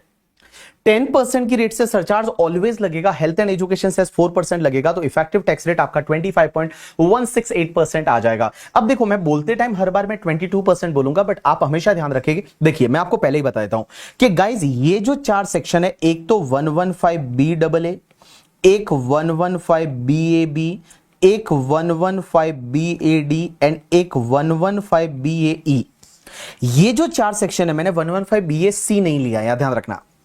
115 BAA, 115 BAB, 115 BAD, 115 BAE, ये जो 4 सेक्शन है ना उसमें ऑलवेज आपको 10% की रेट से सरचार्ज ऐड करना है और हेल्थ एंड एजुकेशन सेस है वो आपको 4% की रेट से ऑलवेज ऐड करना है। गाइस यहां पे सरचार्ज ऐड करना है always irrespective of income, even income is 100 rupees. अगर कंपनी का इनकम 100 रुपीज है, ओनली सिंपल 100 रुपीज, तो भी सरचार्ज 10% लगेगा। आंसर इज यस, यहां पे 10% की रेट से सरचार्ज लगेगा। तो चलिए सबसे पहले 115 BAA सेक्शन क्या बोलती है कि अगर कोई भी डोमेस्टिक कंपनी है और वो चाहती है 115 BAA के हिसाब से टैक्स भरना, तो 115 बा में उसको 22% की रेट से टैक्स लग जाएगा plus 10% surcharge, 4% health and education cess. But question ये आता है कि सर एक बात बताइए, what about the other income, like जैसे हाउस प्रॉपर्टी हेड का इनकम है, अदर सोर्सेज हेड का इनकम है, क्या सर वो भी 22% की रेट से टैक्सेबल होगा? Answer is yes. तो आपके जो अदर हेड के इनकम है, लाइक हाउस प्रॉपर्टी हेड का इनकम है या अदर सोर्सेज का इनकम है, that is going to be taxable at the rate 22% only. And guys जो स्पेशल रेट्स इनकम होगी, special rates means long term capital gain पे जैसे आपका 12.5% से टैक्स लगता है, पहले 20% लगता था, या लॉन्ग टर्म कैपिटल गेन 112 वाले पे पहले 10% लगता था, नाउ इट इज 12.5%। तो उस पे जो टैक्स लगेगा ना वो तो स्पेशल रेट से ही लगेगा। विनिंग पे टैक्स लगेगा वो 30% से ही लगेगा, लेकिन गाइस उसमें ऑलवेज आपको 10% की रेट से सरचार्ज ऐड करना पड़ेगा एंड 4% की रेट से हेल्थ एंड एजुकेशन सेस है वो ऐड करना पड़ेगा। अब एक और चीज समझना, जब आप ये सेक्शन लेते हो ना 115BAA, तो बेटा उस पर्टिकुलर केस में आपको मैट नहीं लगेगा। जो कंपनीज के केस में मैट लगता है, मिनिमम अल्टरनेट टैक्स, वो मैट नहीं लगेगा। लेकिन सर मैट नहीं लगेगा तो what about the MAT credit? क्योंकि मैट क्रेडिट अगर पुराना पड़ा होगा तो उसको आप कैरी फॉरवर्ड कर सकते हैं, सेट ऑफ कर सकते हैं फॉर द 15 असेसमेंट ईयर। उस मैट क्रेडिट का क्या करेंगे मैं बताऊं, मैट क्रेडिट आपका जो भी रहेगा वो आपका लैप्स हो जाएगा। अगर आप 115BAA लेते हैं तो आपका मैट नहीं लगेगा, तो जो पुराना मैट क्रेडिट पड़ा है वो आपका लैप्स हो जाएगा। तो गाइस हमेशा ध्यान रखना, अगर मैट क्रेडिट पड़ा है ना तो फिर नॉर्मल प्रोविजन से रहो, 115BAA में मत आओ। अगर 115BAA में आ गए तो भैया मैट क्रेडिट जो भी रहेगा वो तुम्हारा लैप्स हो जाएगा। अब एक और चीज समझना, अगर कोई भी एसएससी ये सेक्शन का बेनिफिट लेना चाहता है ना तो उसको कुछ बलिदान देने पड़ेंगे, उसको कुछ आहुतियां देनी पड़ेगी, कुछ बलिदान देने पड़ेंगे। सर कौन कौन से बलिदान देने पड़ेंगे? तो सबसे पहले मैं बताऊं आपको, डिडक्शन में गाइस 10AA का SEZ का जो डिडक्शन मिलता है ना 15 ईयर्स तक, वो आपको नहीं मिलेगा। पीजीबीपी में आपको जो एडिशनल डेप्रिसिएशन मिलता है under section 32 sub section 1 clause number 2A, वो आपको नहीं मिलेगा। उसके बाद जो 33AB 33ABA के डिडक्शन मिलते हैं, जो tea coffee rubber development board में पैसा डाला या साइट रेस्टोरेशन फंड बनाया उसमें डिडक्शन मिलता है, वो नहीं मिलेगा। उसके बाद section 35(1)(2), 35(1)(2A), 35(1)(3), 35(2AA and 35(2AB के डिडक्शन नहीं मिलेंगे। इसका मतलब ये हुआ कि साइंटिफिक रिसर्च में जो डोनेशन वाली डिडक्शन है ना वो नहीं मिलेगी। मैंने आपको क्लास में पढ़ाते टाइम दो बताया था, एक तो साइंटिफिक रिसर्च में जब आप इन हाउस रिसर्च करते हैं तो आपको डिडक्शन मिलता है 35(1)(1) में या 35(1)(4) में, वो आपको मिलेगा। लेकिन गाइस जो डोनेशन वाली डिडक्शन होती है ना, वो डोनेशन वाली डिडक्शन आपको नहीं मिलेगी अगर आप 115 ले रहे हैं। उसके बाद में 35AD जो स्पेसिफाइड बिजनेस होते हैं, hotel, hospital and all, petroleum, natural gas pipeline, slurry pipeline for transportation of iron ore and all. So guys वो स्पेसिफाइड बिजनेस का आपका 100% डिडक्शन कैपिटल एक्सपेंडिचर पे मिलता है, वो नहीं मिलेगा। 35CCC एंड 35CCD नहीं मिलेगा। 35CCC is related to the agriculture extension project and 35CCD is related to the skill development project, वो आपको नहीं मिलेगा। उसके साथ साथ guys any deduction under chapter 6 से, अंडर चैप्टर 6 से का एक भी डिडक्शन नहीं मिलेगा। सिर्फ बेटा आपको ये 3 डिडक्शन मिल जाएंगे। 80 जैसे आपका 80QQB, 80RRB रॉयल्टी पे डिडक्शन मिल सकता है, या फिर आपको पता है donation to political party 80GGB मिलता है डोमेस्टिक कंपनी को, वो सब नहीं मिलेगा। 80G वो सब नहीं मिलेगा। तो guys any deduction under chapter 6 से नहीं मिलेगा, बट आपको ये 3 डिडक्शन मिल जाएंगे। आपको ये 3 डिडक्शन मिलेंगे। एक तो 80JJAA, अपन बोलते हैं ना जामत आ आओ राजा करके, ठीक है, कुंडी मत खड़काओ राजा, सीधा अंदर आओ राजा। तो आओ राजा जो 80JJAA क्या होता है कि जब आप न्यू एम्प्लॉय को रिक्रूट करते हैं तो न्यू एम्प्लॉय को जब रिक्रूट करते हैं तो उसको जितना भी इमोल्यूमेंट्स पे करते हैं उसका 30% आपको डिडक्शन मिलता है 80JJAA में, तो वो आपको मिल जाएगा। उसके बाद 80LA का डिडक्शन मिलेगा। 80LA क्या होता है कि अगर आप IFSC में लोकेटेड हो, इंटरनेशनल फाइनेंशियल सर्विस सेंटर में लोकेटेड हो, तो आपको 10 ईयर्स तक टैक्स नहीं पे करना पड़ता, तो वो डिडक्शन आपको मिल जाएगा। और 80M का मतलब होता है इंटर कॉर्पोरेट डिविडेंड। जो इंटर कॉर्पोरेट डिविडेंड होता है, जैसे डोमेस्टिक कंपनी को किसी दूसरी डोमेस्टिक कंपनी, फॉरेन कंपनी या बिजनेस ट्रस्ट से डिविडेंड मिला है और ये डोमेस्टिक कंपनी डिविडेंड डिस्ट्रीब्यूट कर रही है up to the due date. Due date means return filing की ड्यू डेट से 1 महीना पहले जितना डिविडेंड डिस्ट्रीब्यूट किया और जितना मिला, व्हिचएवर इज लोअर है उतने का 80M में डिडक्शन मिलता है, तो वो डिडक्शन मिल जाएगा। तो गाइज मैंने आपको क्या बोला, यहां पे ये बेनिफिट्स आपको नहीं मिलेंगे, ये बेनिफिट्स आपको छोड़ने पड़ेंगे अगर आप 115 ले रहे हो। सर कौन कौन से बेनिफिट छोड़ने पड़ेंगे? 10AA SEZ का डिडक्शन नहीं मिलेगा। एडिशनल डेप्रिसिएशन जो 32(1)(2A वाला है वो आपको नहीं मिलेगा। उसके बाद में 33AB ABA वाला नहीं मिलेगा। उसके बाद में 35 में साइंटिफिक रिसर्च में डोनेशन वाली डिडक्शन है वो आपको नहीं मिलेगी। 35AD नहीं मिलेगा, 35CCC CCD नहीं मिलेगा and any deduction under chapter 6 से नहीं मिलेगा एक्सेप्ट 3। 80JJAA मिल जाएगा, 80LA मिल जाएगा एंड 80M वो आपको मिल जाएगा। अब एक और चीज समझना, अगर आप ये सेक्शन 115 लेते हो और इन सेक्शन की वजह से अगर कोई तुम्हारा पुराना लॉस है या पुराना अनएब्सॉर्ब डेप्रिसिएशन है तो वो आपका लैप्स हो जाएगा, उसको आप set of and carry forward नहीं कर सकते। जैसे मान लो ये कंपनी है, एक कंपनी ने अभी 115 ले लिया, अब उसके जो पुराने लॉसेज है, ब्रॉड फॉरवर्ड लॉसेज है, उस लॉस में कुछ ऐसा होटल बिजनेस का लॉस है जिसपे 35AD लिया था, तो वो वाला जो लॉस है वो सेट ऑफ कैरी फॉरवर्ड नहीं कर सकते, वो इग्नोर करना पड़ेगा, लैप्स हो जाएगा। या फिर तुम्हारे जो अनएब्सॉर्ब डेप्रिसिएशन है उसमें कुछ एडिशनल डेप्रिसिएशन है, अनएब्सॉर्ब डेप्रीशिएशन में एडिशनल डेप्रीशिएशन है, तो वो एडिशनल डेप्रीशिएशन को आप सेट ऑफ नहीं कर सकते, उसको आपको इग्नोर करना पड़ेगा, वो तुम्हारा लैप्स हो जाएगा। अब एक और चीज समझना गाइस, यहां पे ऐसा लिखा हुआ है कि कभी भी अगर मान लो यहां जो कंडीशंस दे रखी है ना, ये कंडीशंस का वायलेशन हो गया, आप ये सेक्शन लेते हो और अगर ये कंडीशन का वायलेशन हो गया तो इस सेक्शन से आप बाहर आ जाओगे, और इस सेक्शन से अगर आप एक बार बाहर आ गए, इनवैलिड हो गया, तो फिर वापस आप इस सेक्शन में नहीं आ सकते है करके। अब एक और चीज समझना, यहां पे ऑप्शन दे रखा है कि सर हमको ये सेक्शन कब लेना है, तो देखो जिस ईयर में चाहते हो उस ईयर में आप ये सेक्शन ले सकते हो। आपको क्या करना है कि भाई साहब यहां पे एक और चीज समझना, हर डोमेस्टिक कंपनी ले सकती है, भले वो डोमेस्टिक कंपनी मैन्युफैक्चरिंग बिजनेस में है या सर्विस प्रोवाइडर का है, या फिर वो डोमेस्टिक कंपनी है, वो डोमेस्टिक कंपनी न्यू है ओल्ड है, उससे कोई फर्क नहीं पड़ता। कोई भी डोमेस्टिक कंपनी इस सेक्शन का बेनिफिट ले सकती है, लेकिन आप अगर इस सेक्शन का बेनिफिट लेना चाहते हो तो आपको रिटर्न फाइलिंग की जो ड्यू डेट होती है 31 अक्टूबर, उससे पहले पहले आपको ये ऑप्शन को एक्सरसाइज करना पड़ेगा in the form number 10IC। 10IC form है, वो आपको फिल करना पड़ेगा। अब एक और चीज समझना, अगर आपने एक बार ये सेक्शन को ले लिया तो फिर आपको अगले साल भी इसी सेक्शन को लेना पड़ेगा। अगर आप 115BAA में आ गए तो फिर आपको अगले साल भी 115BAA लेना पड़ेगा, उसके अगले साल भी 115BAA लेना पड़ेगा, आप इससे बाहर नहीं आ सकते। लेकिन ऊपर यहां पे एक पॉइंट ऐसा दे रखा था कि अगर कोई कंडीशन का वायलेशन हो गया तो फिर आप इससे बाहर आ जाओगे, और एक बार अगर आप इससे बाहर आ गए तो वापस से फिर आप इस सेक्शन के अंदर नहीं जा पाओगे। डन। नेक्स्ट सेक्शन आती है 115BAB, दैट इज 115BAB। ये 115BAB सेक्शन क्या बोलती है गाइस, ये बड़ी इंटरेस्टिंग सेक्शन है। ये सेक्शन क्या बोलती है कि अगर कोई न्यू डोमेस्टिक मैन्युफैक्चरिंग कंपनी है, तो पहली चीज तो न्यू कंपनी है, डोमेस्टिक कंपनी और मैन्युफैक्चरिंग कंपनी है, वो चाहे तो 115BAB का बेनिफिट ले सकती है। लेकिन 115BAB का बेनिफिट लेने के लिए कुछ कंडीशंस है, उसमें सबसे पहली चीज तो यहां पे डोमेस्टिक मैन्युफैक्चरिंग कंपनी होनी चाहिए, और वो कंपनी न्यू होनी चाहिए जो कि सेटअप एंड रजिस्टर्ड हुई है 1 अक्टूबर 2019 के बाद, एंड बेटा उसने जो अपना मैन्युफैक्चरिंग बिजनेस चालू कर दिया है टिल 31 मार्च 2024 तक, तो वो कंपनी सेटअप एंड रजिस्टर्ड होगी on or after 1 October 2019 and they have started commence the manufacturing business till 31 March 2024 तक।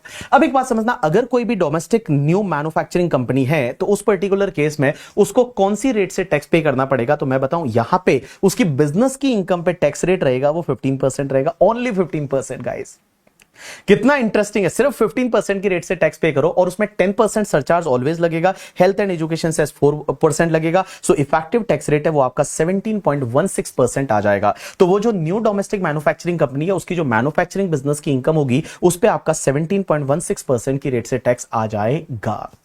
लेकिन आप मुझे ये बोलोगे कि सर एक बात बताओ, आप बोल रहे हो मैन्युफैक्चरिंग बिजनेस पे 15% की रेट से टैक्स लगेगा, लेकिन sir what about the special rates of income, जैसे लॉन्ग टर्म कैपिटल गेन है, शॉर्ट टर्म कैपिटल गेन 111 है, विनिंग का इनकम है, सर स्पेशल रेट्स की इनकम होगी ना वो स्पेशल रेट से ही टैक्सेबल होगी। गाइस जो स्पेशल रेट्स की इनकम होगी वो स्पेशल रेट से ही टैक्सेबल होगी, उसमें कुछ भी चेंज नहीं आएगा। तो स्पेशल रेट्स की इनकम है वो स्पेशल रेट से ही टैक्सेबल होगी, लेकिन उसमें 10% की रेट से सरचार्ज मैंडेटरी जोड़ना पड़ेगा, हेल्थ एंड एजुकेशन से 4% जोड़ना पड़ेगा। लेकिन सर एक बात बताओ, जो कि अदर हेड की इनकम है, अदर हेड का मतलब जैसे for an example house property की इनकम है या फिर अदर सोर्सेज की इनकम है, तो हाउस प्रॉपर्टी की इनकम एंड अदर सोर्सेज की इनकम है उस पे 15% का बेनिफिट नहीं मिलेगा, उस पे आपका 22% की रेट से टैक्स लगेगा। तो उस पे 22% की रेट से टैक्स लगेगा, 10% surcharge and 4% health and education cess. And guys यहां पे आपको कोई खर्चे अलाउ नहीं होंगे, मींस हाउस प्रॉपर्टी की इनकम निकालने के लिए आपको जो भी एक्सपेंसेस है या अलाउंसेस वगैरह है वो अलाउ नहीं होंगे। इसका मतलब हाउस प्रॉपर्टी का income and guys other sources का इनकम वो ग्रॉस बेसिस पे टैक्सेबल होगा। जैसे हाउस प्रॉपर्टी में आपको पता रहेगा स्टैंडर्ड डिडक्शन मिलता है 30%, वो नहीं मिलेगा। म्युनिसिपल टैक्सेस का डिडक्शन मिलता है, वो नहीं मिलेगा। अगर अदर सोर्सेज में आपको किसी कंपनी से डिविडेंड मिला तो डिविडेंड के सामने इंटरेस्ट का एक्सपेंसेस अलाउ होता है, वो नहीं अलाउ होगा। मींस आपका जो ग्रॉस इनकम है ना वो ग्रॉस इनकम आपका टैक्सेबल हो जाएगा at the rate 22%, 10% surcharge and 4% health and education cess. तो देखो मैंने क्या बोला, देखो मैन्युफैक्चरिंग बिजनेस का इनकम रहेगा that is taxable at the rate 15%, special rates का इनकम है वो स्पेशल रेट से टैक्सेबल होगा। हाउस प्रॉपर्टी या अदर सोर्सेज का इनकम 22% की रेट से टैक्सेबल हो जाएगा। अब एक चीज समझना, अगर आपको शॉर्ट टर्म कैपिटल गेन हुआ तो, क्योंकि short term capital gain 111A वाला है उस पे तो स्पेशल टैक्स रेट का बेनिफिट मिल जाएगा, but other short term capital gain हुआ, जो normal short term capital gain हुआ, तो उसके लिए बेटा क्या है ना, आपको ये देखना पड़ेगा कि वो शॉर्ट टर्म कैपिटल गेन क्या डेप्रीशिएबल असेट बेचने से है। अगर वो short term capital gain depreciable asset बेचने से है तो बेटा उस पे भी आपका 15% की रेट से टैक्स रेट लग जाएगा। एंड अगर वो short term capital gain other than depreciable asset है, मींस नॉन डेप्रिशिएबल असेट बेचने से हुआ है, तो उस पर 22% की रेट से आपको टैक्स लग जाएगा। अब एक चीज समझना, बहुत बार क्या होता है गाइस कि कोई भी अगर कंपनी 115 बीएबी का बेनिफिट ले रही है तो यहां पे 15% ही टैक्स रेट लग रहा है, इफेक्टिव टैक्स रेट भी आपका कितना 17.16% लग रहा है। तो ये लोग क्या करेंगे, चिटिंग करके हमेशा प्रॉफिट को ज्यादा करेंगे। कैसे हो सकता है, जैसे फॉर एन एग्जांपल एक कंपनी में मैं डायरेक्टर हूं जो कि मुंबई में है और वो 115 बीएबी ले रही है, एक कंपनी राजस्थान में जो 115 बीएबी नहीं ले रही, तो मैं क्या कराऊंगा पता है, ऐसे कुछ ट्रांजैक्शन कराऊंगा जिससे कि मुंबई वाली प्रॉफिट कंपनी है उसका प्रॉफिट ज्यादा हो, क्योंकि यहां पे टैक्स रेट 15% है। एंड जो राजस्थान वाली कंपनी है, सपोज वहां टैक्स रेट 30% है, उस कंपनी है वो नॉर्मल टैक्स रेट ले रही है, 30% की टैक्स रेट से टैक्स ले रही है, तो हमेशा मैं वहां का प्रॉफिट कम करना चाहूंगा। तो यहां से अगर मान लो गुड सेल हो रहा है मुंबई की कंपनी से राजस्थान की कंपनी को, तो हम हायर वैल्यू पे सेल करेंगे। तो ऐसा हो सकता है। तो इसमें क्या होगा ना, असेसिंग ऑफिसर को एक पावर दे रखा है अंडर सेक्शन 115 बीएबी सब सेक्शन 6 में, और 115 बीएबी सब सेक्शन 6 में असेसिंग ऑफिसर को यह पावर दे रखा है कि असेसिंग ऑफिसर उस कंपनी का प्रॉफिट निकालेगा, और कंपनी का प्रॉफिट अगर नॉर्मल प्रॉफिट है तो कोई दिक्कत नहीं, अगर एक्सेस प्रॉफिट है, सुपर प्रॉफिट है, ऐसे कोई ट्रांजैक्शन की है जहां पे एक्सेस प्रॉफिट आ रहा है, तो जितना भी एक्सेस वाला प्रॉफिट होगा ना उस पे बेटा फिर वो एओ 30% की रेट से टैक्स लगाएगा, 10% surcharge, 4% health and education cess, so 34.32% की रेट से टैक्स लग जाएगा। अब एक चीज समझना गाइस, अगर आप 115 बीएबी लेते हो तो आपको मैट नहीं लगेगा, मैट है वो मैट नहीं लगेगा। एंड एक चीज समझना, यहां पे मैट क्रेडिट का सवाल भी नहीं आएगा, क्योंकि ये जो मैट है, ये जो सेक्शन है ना 115 बीएबी, ये पहला रिटर्न जब वो कंपनी फाइल करेगी, क्योंकि यहां न्यू कंपनी होनी चाहिए, और पहला रिटर्न फाइल करेगी तो पहले रिटर्न से ही आपको ये सेक्शन का बेनिफिट लेना पड़ेगा, तो ऑब्वियसली आपका मैट क्रेडिट का यहां पे सवाल नहीं आएगा और आपको मैट नहीं लगेगा करके। ठीक है, चलिए अब एक और क्वेश्चन ये आता है कि सर एक बात बताऊं, अगर मान लो कोई भी कंपनी है उसको ये सेक्शन का बेनिफिट लेना है ना 115 बीएब का, तो यहां पे कुछ कंडीशंस दे रखी है, वो कंडीशंस को फुलफिल करना पड़ेगा, सेटिस्फाइड करना पड़ेगा। सर कौन कौन सी कंडीशन है, तो सबसे पहली चीज कि वो कंपनी सेटअप एंड रजिस्टर्ड होनी चाहिए ऑन और आफ्टर 1 अक्टूबर 2019 या उसके बाद में, एंड उसने मैन्युफैक्चरिंग बिजनेस कमेंस कर दिया हो टिल 31 मार्च 2024 तक। तो कंपनी सेटअप और रजिस्टर्ड होनी चाहिए ऑन और आफ्टर 1 अक्टूबर 2019 के बाद में, और उसने मैन्युफैक्चरिंग बिजनेस स्टार्ट कर दिया है टिल 31 मार्च 2024 तक। दूसरी कंडीशन, वो कंपनी आपकी न्यू होनी चाहिए, वो कंपनी आपकी स्प्लिट अप या रिकंस्ट्रक्शन ऑफ एग्जिस्टिंग बिजनेस नहीं होना चाहिए, बिजनेस नया होना चाहिए। तीसरा कंडीशन यह है कि जो भी प्लांट एंड मशीनरी यूज करेगी वो कंपनी, वो प्लांट एंड मशीनरी न्यू होनी चाहिए। लेकिन गाइस उसमें दो एक्सेप्शनल केसेस है, एक तो आपकी टोटल प्लांट एंड मशीनरी का 20% तक आपका सेकंड हैंड हो सकता है, और दूसरा अगर कोई भी इंपोर्टेड प्लांट एंड मशीनरी है, ऐसी प्लांट एंड मशीनरी है जो इंडिया के बाहर यूज हुई है और बेटा उस पर इंडिया में कोई भी डेप्रिसिएशन वगैरह नहीं लिया है, तो वो वाली प्लांट एंड मशीनरी न्यू ही मानी जाएगी, only for the purpose of this section. उसके बाद एक और कंडीशन यह है कि ये जो कंपनी है ना, वो कोई भी ऐसी बिल्डिंग को यूज नहीं करेगी जो बिल्डिंग पहले एज अ होटल या कन्वेंशन सेंटर यूज हो चुकी है। और आपको मैंने रेगुलर बैच में, फास्ट ट्रैक बैच में बताया था कि जो hotel and convention centre use होती है ना, तो उस पे उन्होंने एक डिडक्शन लिया होगा, एटीआईडी का डिडक्शन था जो कि कॉमनवेल्थ गेम्स के टाइम पे आया था, तो वहां पे वो उस पे वो डिडक्शन एटीआईडी का ले लिया है, तो वो वाली बिल्डिंग है उसको यूज नहीं करना है।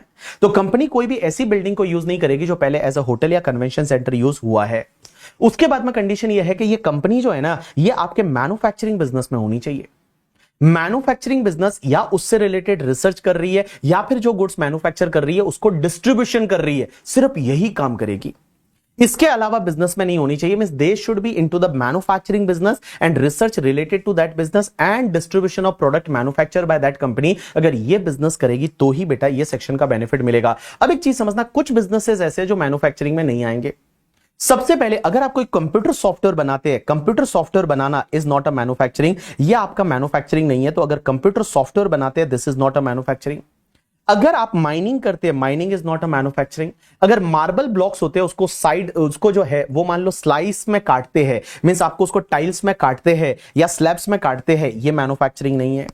अगर गैस को सिलेंडर में बोटलिंग करते हैं, this is not a manufacturing. आप बुक्स का प्रिंटिंग करते हैं या फिर सिनेमेटोग्राफ फिल्म बनाते हैं, ये मैन्युफैक्चरिंग नहीं माना जाएगा। And guys any other notified business है वो भी मैन्युफैक्चरिंग नहीं माना जाएगा, अगर कोई नोटिफाई गवर्नमेंट करती है तो मैंने क्या बोला, सबसे पहले कंप्यूटर सॉफ्टवेयर का डेवलपमेंट करते हैं, that is not a manufacturing. Mining is not a manufacturing. Marble block को अगर आप स्लैब्स में काटते हैं, that is not a manufacturing. आप गैस को सिलेंडर में बोटलिंग करते हैं, that is not a manufacturing. Books का प्रिंटिंग करते हैं या मूवी का प्रोडक्शन करते हैं, that is not a manufacturing. And guys लेकिन यहां पे एक इंटरेस्टिंग चीज है, अगर आप इलेक्ट्रिसिटी जनरेट करेंगे ना, अगर आप इलेक्ट्रिसिटी जनरेट करेंगे तो वो मैन्युफैक्चरिंग माना जाएगा। ये स्पेसिफिकली बोला है कि अगर आप पावर जनरेशन का काम करते हैं तो वो आपका मैन्युफैक्चरिंग माना जाएगा। अब एक और चीज समझना, अगर कोई एसएससी ये सेक्शन का बेनिफिट लेना चाहता है तो उसको कुछ चीजें सरेंडर करनी पड़ेगी, कुछ आहुतियां देनी पड़ेगी। क्या क्या सरेंडर करना पड़ेगा? तो एक तो 10 AA SEZ का डिडक्शन नहीं ले सकता, एडिशनल डेप्रिसिएशन नहीं ले सकता, 33 ABA नहीं ले सकता, साइंटिफिक रिसर्च में डोनेशन की डिडक्शन नहीं ले सकता, 35 AD नहीं ले सकता, 35 CCC CCD नहीं ले सकता, एंड गाइस अंडर चैप्टर 6 का एक भी डिडक्शन नहीं ले सकता, सिर्फ 2 ले सकता है। कौन कौन से? 80JJAA जा मत आ, न्यू एम्प्लॉय को रिक्रूटमेंट वाला, एंड गाइस 80M का डिडक्शन ले सकते हैं, that is the inter corporate dividend. यहां पे 80LA क्यों नहीं बोला हुआ है? क्योंकि 80LA IFSC वालों को मिलता है, इंटरनेशनल फाइनेंशियल सर्विस सेंटर, वहां सर्विस वाली कंपनियां रहती है, बट ये तो मैन्युफैक्चरिंग है, तो 80LA तो ऐसे भी नहीं मिलेगा उसको करके, ठीक है। तो दैट्स व्हाई गाइस यहां पे मैं बताऊं कोई भी डिडक्शन अंडर चैप्टर 6 से नहीं मिलेगा, लेकिन 2 मिलेगा, एक तो 80JJAA मिलेगा और एक 80M मिलेगा। अब एक बात समझना, इससे रिलेटेड अगर कोई भी पुराना कोई लॉस या अनअब्सॉर्ब डेप्रिसिएशन है, देखो ये कंपनी नया है तो ऐसा क्वेश्चन आता ही नहीं है, लेकिन क्या होता है आगे जाके, मान लो फॉर एन एग्जांपल इस कंपनी के साथ में कोई दूसरी कंपनी अमलगमेट हो जाती है, और वो जो पुरानी कंपनी जो अमलगमेट हो रही है वो कंपनी का अगर कोई पुराना कोई लॉस है, अनअब्सॉर्ब डेप्रिसिएशन है जो इन सेक्शंस की वजह से है, तो वो लैप्स हो जाएगा, उसको आपको इग्नोर करना पड़ेगा। अब एक और चीज समझना गाइस, यहां पे किसी भी साल में अगर आपका ये कंडीशन है उसका वायलेशन हो गया, किसी भी साल में ये कंडीशन का वायलेशन हो गया, तो फिर आप 115 BAB से बाहर हो जाओगे और फिर आप पे नॉर्मल प्रोविजन लग जाएंगे। लेकिन गाइस इसमें एक चीज ध्यान रखना, अगर आपका कंडीशन का वायलेशन हो रहा है, कंडीशन नंबर 3, 4 या 5 का, 3, 4 या 5 का मतलब आपका प्लांट एंड मशीनरी है वो 20% से ज्यादा सेकेंड हैंड हो गया, या फिर आपने कोई ऐसी बिल्डिंग यूज कर दी जो पहले होटल या कन्वेंशन सेंटर यूज हुई थी, या आपका बिजनेस मैन्युफैक्चरिंग बिजनेस नहीं रहा, अगर ये 3 कंडीशन का वायलेशन हुआ ना, तो यहां पे लॉ मेकर्स बोलते हैं कि आप 115 बेब से बाहर निकल के और 115 बा में जा सकते हैं, और यहां पे 15% की रेट से जो टैक्स लगता है उसकी जगह अब आपको 22% की रेट से टैक्स लग जाएगा और आप 115 बा में चले जाएंगे। यू गॉट माय पॉइंट और नॉट? यस। अब एक और चीज समझना गाइस, अगर आपको ये सेक्शन का बेनिफिट लेना है ना 115 बेब का, तो आपको अपना जो पहला रिटर्न, फर्स्ट रिटर्न, क्योंकि कंपनी न्यू है, ऑन और आफ्टर 1 अक्टूबर 2019 के बाद में इनकॉर्पोरेट हुई है, तो जो पहला रिटर्न फाइल करेंगे ना, वो पहले रिटर्न के साथ में रिटर्न फाइलिंग की ड्यू डेट से पहले पहले उनको एक फॉर्म नंबर 10 ID फाइल करना पड़ेगा, और अगर आपने 10 ID फाइल किया up to the due date of return filing, यहां लिखा हुआ है फर्स्ट रिटर्न, तो ही आप इस सेक्शन का बेनिफिट ले पाएंगे। और एक बार अगर आप इस सेक्शन में आ जाते हैं तो फिर भैया आपको हमेशा इस सेक्शन में रहना पड़ेगा करके, बट ऑब्वियसली कंडीशन का वायलेशन हो गया तो फिर आप इस सेक्शन से बाहर आ जाओगे। उसके बाद में 115 BAB सबसेक्शन 6 है, मैं आपको ऑलरेडी बता चुका हूं कि एओ आपकी इनकम निकालेगा, और एओ को प्रॉफिट लगता है, सुपर प्रॉफिट है, एक्स्ट्रा प्रॉफिट है, तो एक्स्ट्रा प्रॉफिट पे 30% की रेट से टैक्स लग जाएगा। अब एक और चीज समझना, यहां पे जो कंपनियां हैं उसके बीच में एक कंपनी 115 BAB ले रही है और दूसरी कंपनी नहीं ले रही, और गाइस यहां पे एओ को लगता है तो यहां पे ये सेक्शन लगा सकता है। एंड गाइस 20 करोड़ से ज्यादा का अगर ट्रांजैक्शन है तो वहां पे ट्रांसफर प्राइसिंग के प्रोविजन भी लग जाएंगे, वो स्पेसिफाइड डोमेस्टिक ट्रांसफर के स्पेसिफाइड डोमेस्टिक ट्रांजैक्शन की कैटेगरी में आ जाएगा। चलिए 115 BAC एक सेक्शन है, उसको थोड़ी देर के बाद में पढ़ते हैं, उससे पहले मैं आपको 115 BAD बता दूं। अब एक बात समझना, 115 BAD सेक्शन है ना, वो है कोऑपरेटिव सोसाइटीज के लिए। जो कोऑपरेटिव सोसाइटीज होती है वो कोऑपरेटिव सोसाइटी के लिए है, रेजिडेंट कोऑपरेटिव सोसाइटी। अब एक बात समझना, रेजिडेंट कोऑपरेटिव सोसाइटी के केस में अभी मैंने कोऑपरेटिव सोसाइटी का टैक्स रेट क्या बताया था कि up to 10,000 10%, more than 10 to 20,000 20%, more than 20,000 30%, और सरचार्ज लगेगा डोमेस्टिक कंपनी जैसे। अब एक बात समझना, कोऑपरेटिव सोसाइटी के लिए भी अल्टरनेट टैक्सेशन रिजिम दिया है अंडर सेक्शन 115 BAD, और इसमें बोला कि अगर कोई भी डोमेस्टिक कोऑपरेटिव सोसाइटी है, मींस रेजिडेंट कोऑपरेटिव सोसाइटी है, वो चाहे तो टैक्स पे कर सकती है 22% की रेट से, बट ऑब्वियसली 10% आपका सरचार्ज रहेगा, 4% हेल्थ एंड एजुकेशन सेस रहेगा। और गाइस मैं बता दूं, ये जो सेक्शन है ना 115 BAD, ये एग्जैक्ट रेप्लिका है 115 BAA का, 115 बा। और 115 बा किसके लिए था? डोमेस्टिक कंपनी के लिए था। ये किसके लिए है? आपकी रेजिडेंट कोऑपरेटिव सोसाइटी के लिए है। अब यहां पे टैक्स रेट क्या हो जाएगा? वहां 20% 22% था, यहां पे भी 22%, बट इफेक्टिव टैक्स रेट 25.168% हो जाएगा। स्पेशल रेट की इनकम स्पेशल रेट से टैक्सेबल होगी। अब एक चीज समझना, यहां पे AMT आपको नहीं लगेगा, बट पुराना अगर AMT क्रेडिट है तो वो आपका लैप्स हो जाएगा। यहां पे कुछ चीजें उसको सरेंडर करना पड़ेगा, जैसे 10AA नहीं मिलेगा आपका, एडिशनल डेप्रिसिएशन नहीं मिलेगा, 33 ABA नहीं मिलेगा, साइंटिफिक रिसर्च में डोनेशन की डिडक्शन नहीं मिलेगी, उसके बाद 35 CCC नहीं मिलेगी, 35 AD नहीं मिलेगी, और एनी डिडक्शन अंडर चैप्टर 6 से नहीं मिलेगा, एक्सेप्ट 80JJAA मिलेगा एंड 80LA मिलेगा। बाकी जितने भी पॉइंट है मैं बता दूं, that is same as section 115 BAA। अब एक और चीज समझना, ऐसी की ऐसी एक सेक्शन है 115 BAE। अब गाइस एक बात बता दूं, 115 BAE is basically similar to the section 115 BAB। और 115 बेब में क्या था कि न्यू मैन्युफैक्चरिंग डोमेस्टिक कंपनी है, उसको 15% की रेट से टैक्स लगेगा। सिमिलर सेक्शन यह है कि अगर कोई भी new resident manufacturing cooperative society है तो उसको टैक्स लगेगा 15% की रेट से। तो देखिए यहां क्या दे रखा है, manufacturing resident cooperative society setup and registered होनी चाहिए बिटवीन द 1 अप्रैल 2023 से लेके और बिजनेस चालू कर दिया है टिल 31 मार्च 2024 के बीच में। तो ये एक साल इसी पर्टिकुलर साल में ये इनकॉर्पोरेट होना चाहिए, रजिस्टर्ड होनी चाहिए ये कोऑपरेटिव सोसाइटी, और बिजनेस चालू कर दिया है टिल 31 मार्च 2024। बाकी टैक्स रेट क्या रहेगी, 15% रहेगी। बाकी जितने भी पॉइंट है सेम है सेक्शन 115 बेब। इस पे भी एएमटी आपका नहीं लगेगा, और एएमटी का क्रेडिट का तो सवाल ही नहीं, क्योंकि पहला रिटर्न फाइल करते टाइम ही आपको इस सेक्शन का बेनिफिट लेना पड़ेगा। अब एक और चीज समझना, यहां पे जो कुछ कंडीशन है ना जो 115 बीएबी में थी और यहां पे कुछ कंडीशन है, थोड़ा सा फर्क है, वो मैं बता दूं। जैसे उसमें वहां पे क्या था कि वो डोमेस्टिक कंपनी मैन्युफैक्चरिंग वाली सेटअप एंड रजिस्टर्ड होनी चाहिए ऑन और आफ्टर 1 अक्टूबर 2023 और बिजनेस चालू हो जाना चाहिए टिल 31 मार्च 2024 तक। यहां पे कैसा है पता है, It has to be set up and registered on or after 1/4/2023 and बेटा 31 मार्च 2024 तक बिजनेस चालू हो जाना चाहिए। उसके बाद जो कंडीशन नंबर 2 है ना वो सेम वहां पे थी वैसे की वैसी, वो प्लांटेड मशीनरी वाली कंडीशन। यहां पे कंडीशन नंबर 3 है वो सेम एज वहां पे जो कंडीशन नंबर 3 थी। मिस 2 तो वहां पे वो थी कि बिजनेस है वो न्यू होना चाहिए, it should not be split up और रिकंस्ट्रक्शन, वो वाली। 3 है वो सेम एज 3। अब एक बात समझना, यहां पे कंडीशन नंबर 4 है ना वो वहां की कंडीशन नंबर 5 जैसी है। एक बात बताऊं, अपन ने पता है 115 बेब में एक कंडीशन पड़ी थी कि कोई भी ऐसी बिल्डिंग यूज नहीं करेंगे जो पहले एज अ होटल या कन्वेंशन सेंटर यूज हुई है, वो अपन ने कंडीशन पड़ी थी। वो कंडीशन यहां पे नहीं है, वो जो कंडीशन है वो यहां पे नहीं है। In this particular section there is no that condition.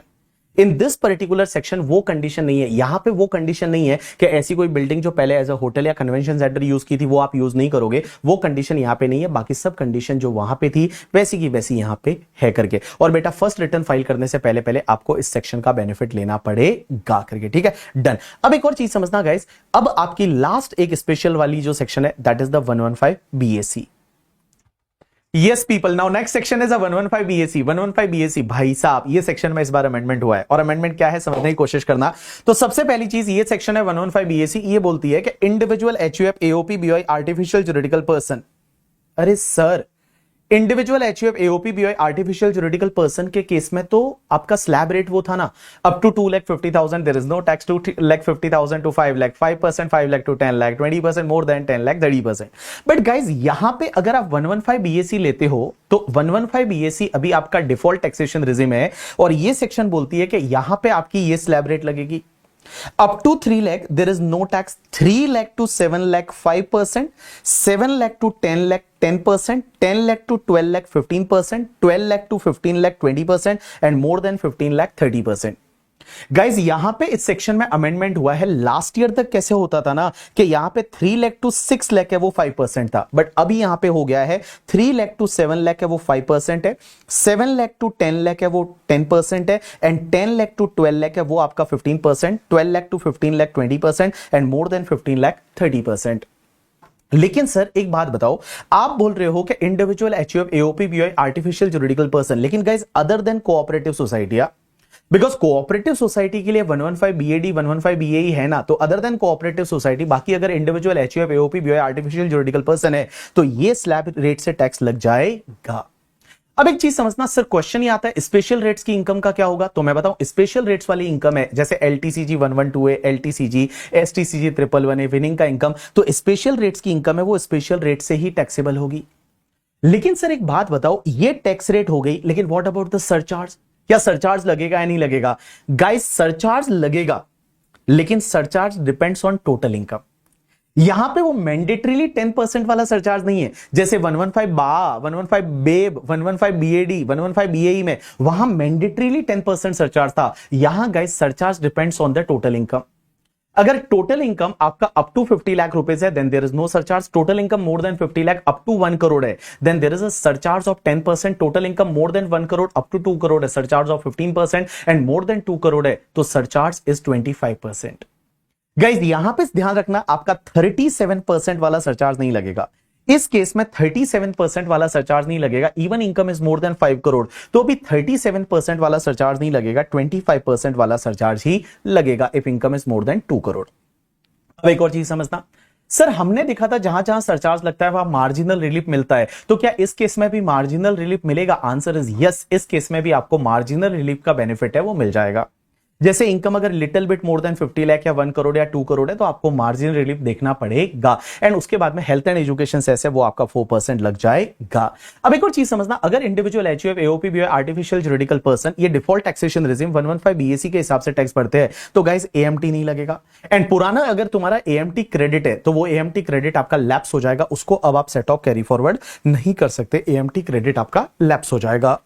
अब एक और चीज समझना, अगर आप ये वाला स्लैब रेट का बेनिफिट लेना चाहते हैं तो आपको कुछ आहुतियां देनी पड़ेगी, कुछ चीजें सरेंडर करनी पड़ेगी, कुछ चीजों का बलिदान देना पड़ेगा। तो सर कौन कौन सी चीजों का बलिदान देना पड़ेगा? तो एक काम करते हैं अपन, एक एक हेड वाइज चलते हैं। सबसे पहले अंडर द हेड सैलरी, आपको पता है गवर्नमेंट एम्प्लॉय होता है ना, उसको एक एंटरटेनमेंट अलाउंस का डिडक्शन मिलता है। गवर्नमेंट एम्प्लॉय को एक एंटरटेनमेंट अलाउंस का डिडक्शन मिलता है, वो डिडक्शन आपको नहीं मिलेगा। उसके बाद आपको एक प्रोफेशनल टैक्स का डिडक्शन मिलता है, वो प्रोफेशनल टैक्स का डिडक्शन आपको नहीं मिलेगा अगर आप डिफॉल्ट टैक्सेशन रेजिम लेते हैं तो। लेकिन गाइस यहां पे एक बढ़िया सा अमेंडमेंट हुआ इस बार, और वो अमेंडमेंट ये बोलता है कि आपको पता है अपन सैलरी हेड में एक अंडर सेक्शन 16 का स्टैंडर्ड डिडक्शन 50,000 मिलता है, तो नॉर्मल केस में 50,000 मिलेगा, बट अगर आप 115 बीएसी लोगे ना तो वो डिडक्शन 75,000 मिलेगा। ये इस बार का एक अमेंडमेंट है इस सेक्शन में। मींस नॉर्मली आपको पता है सेक्शन 16 जो है उसमें एक स्टैंडर्ड डिडक्शन मिलता है, दैट स्टैंडर्ड डिडक्शन इज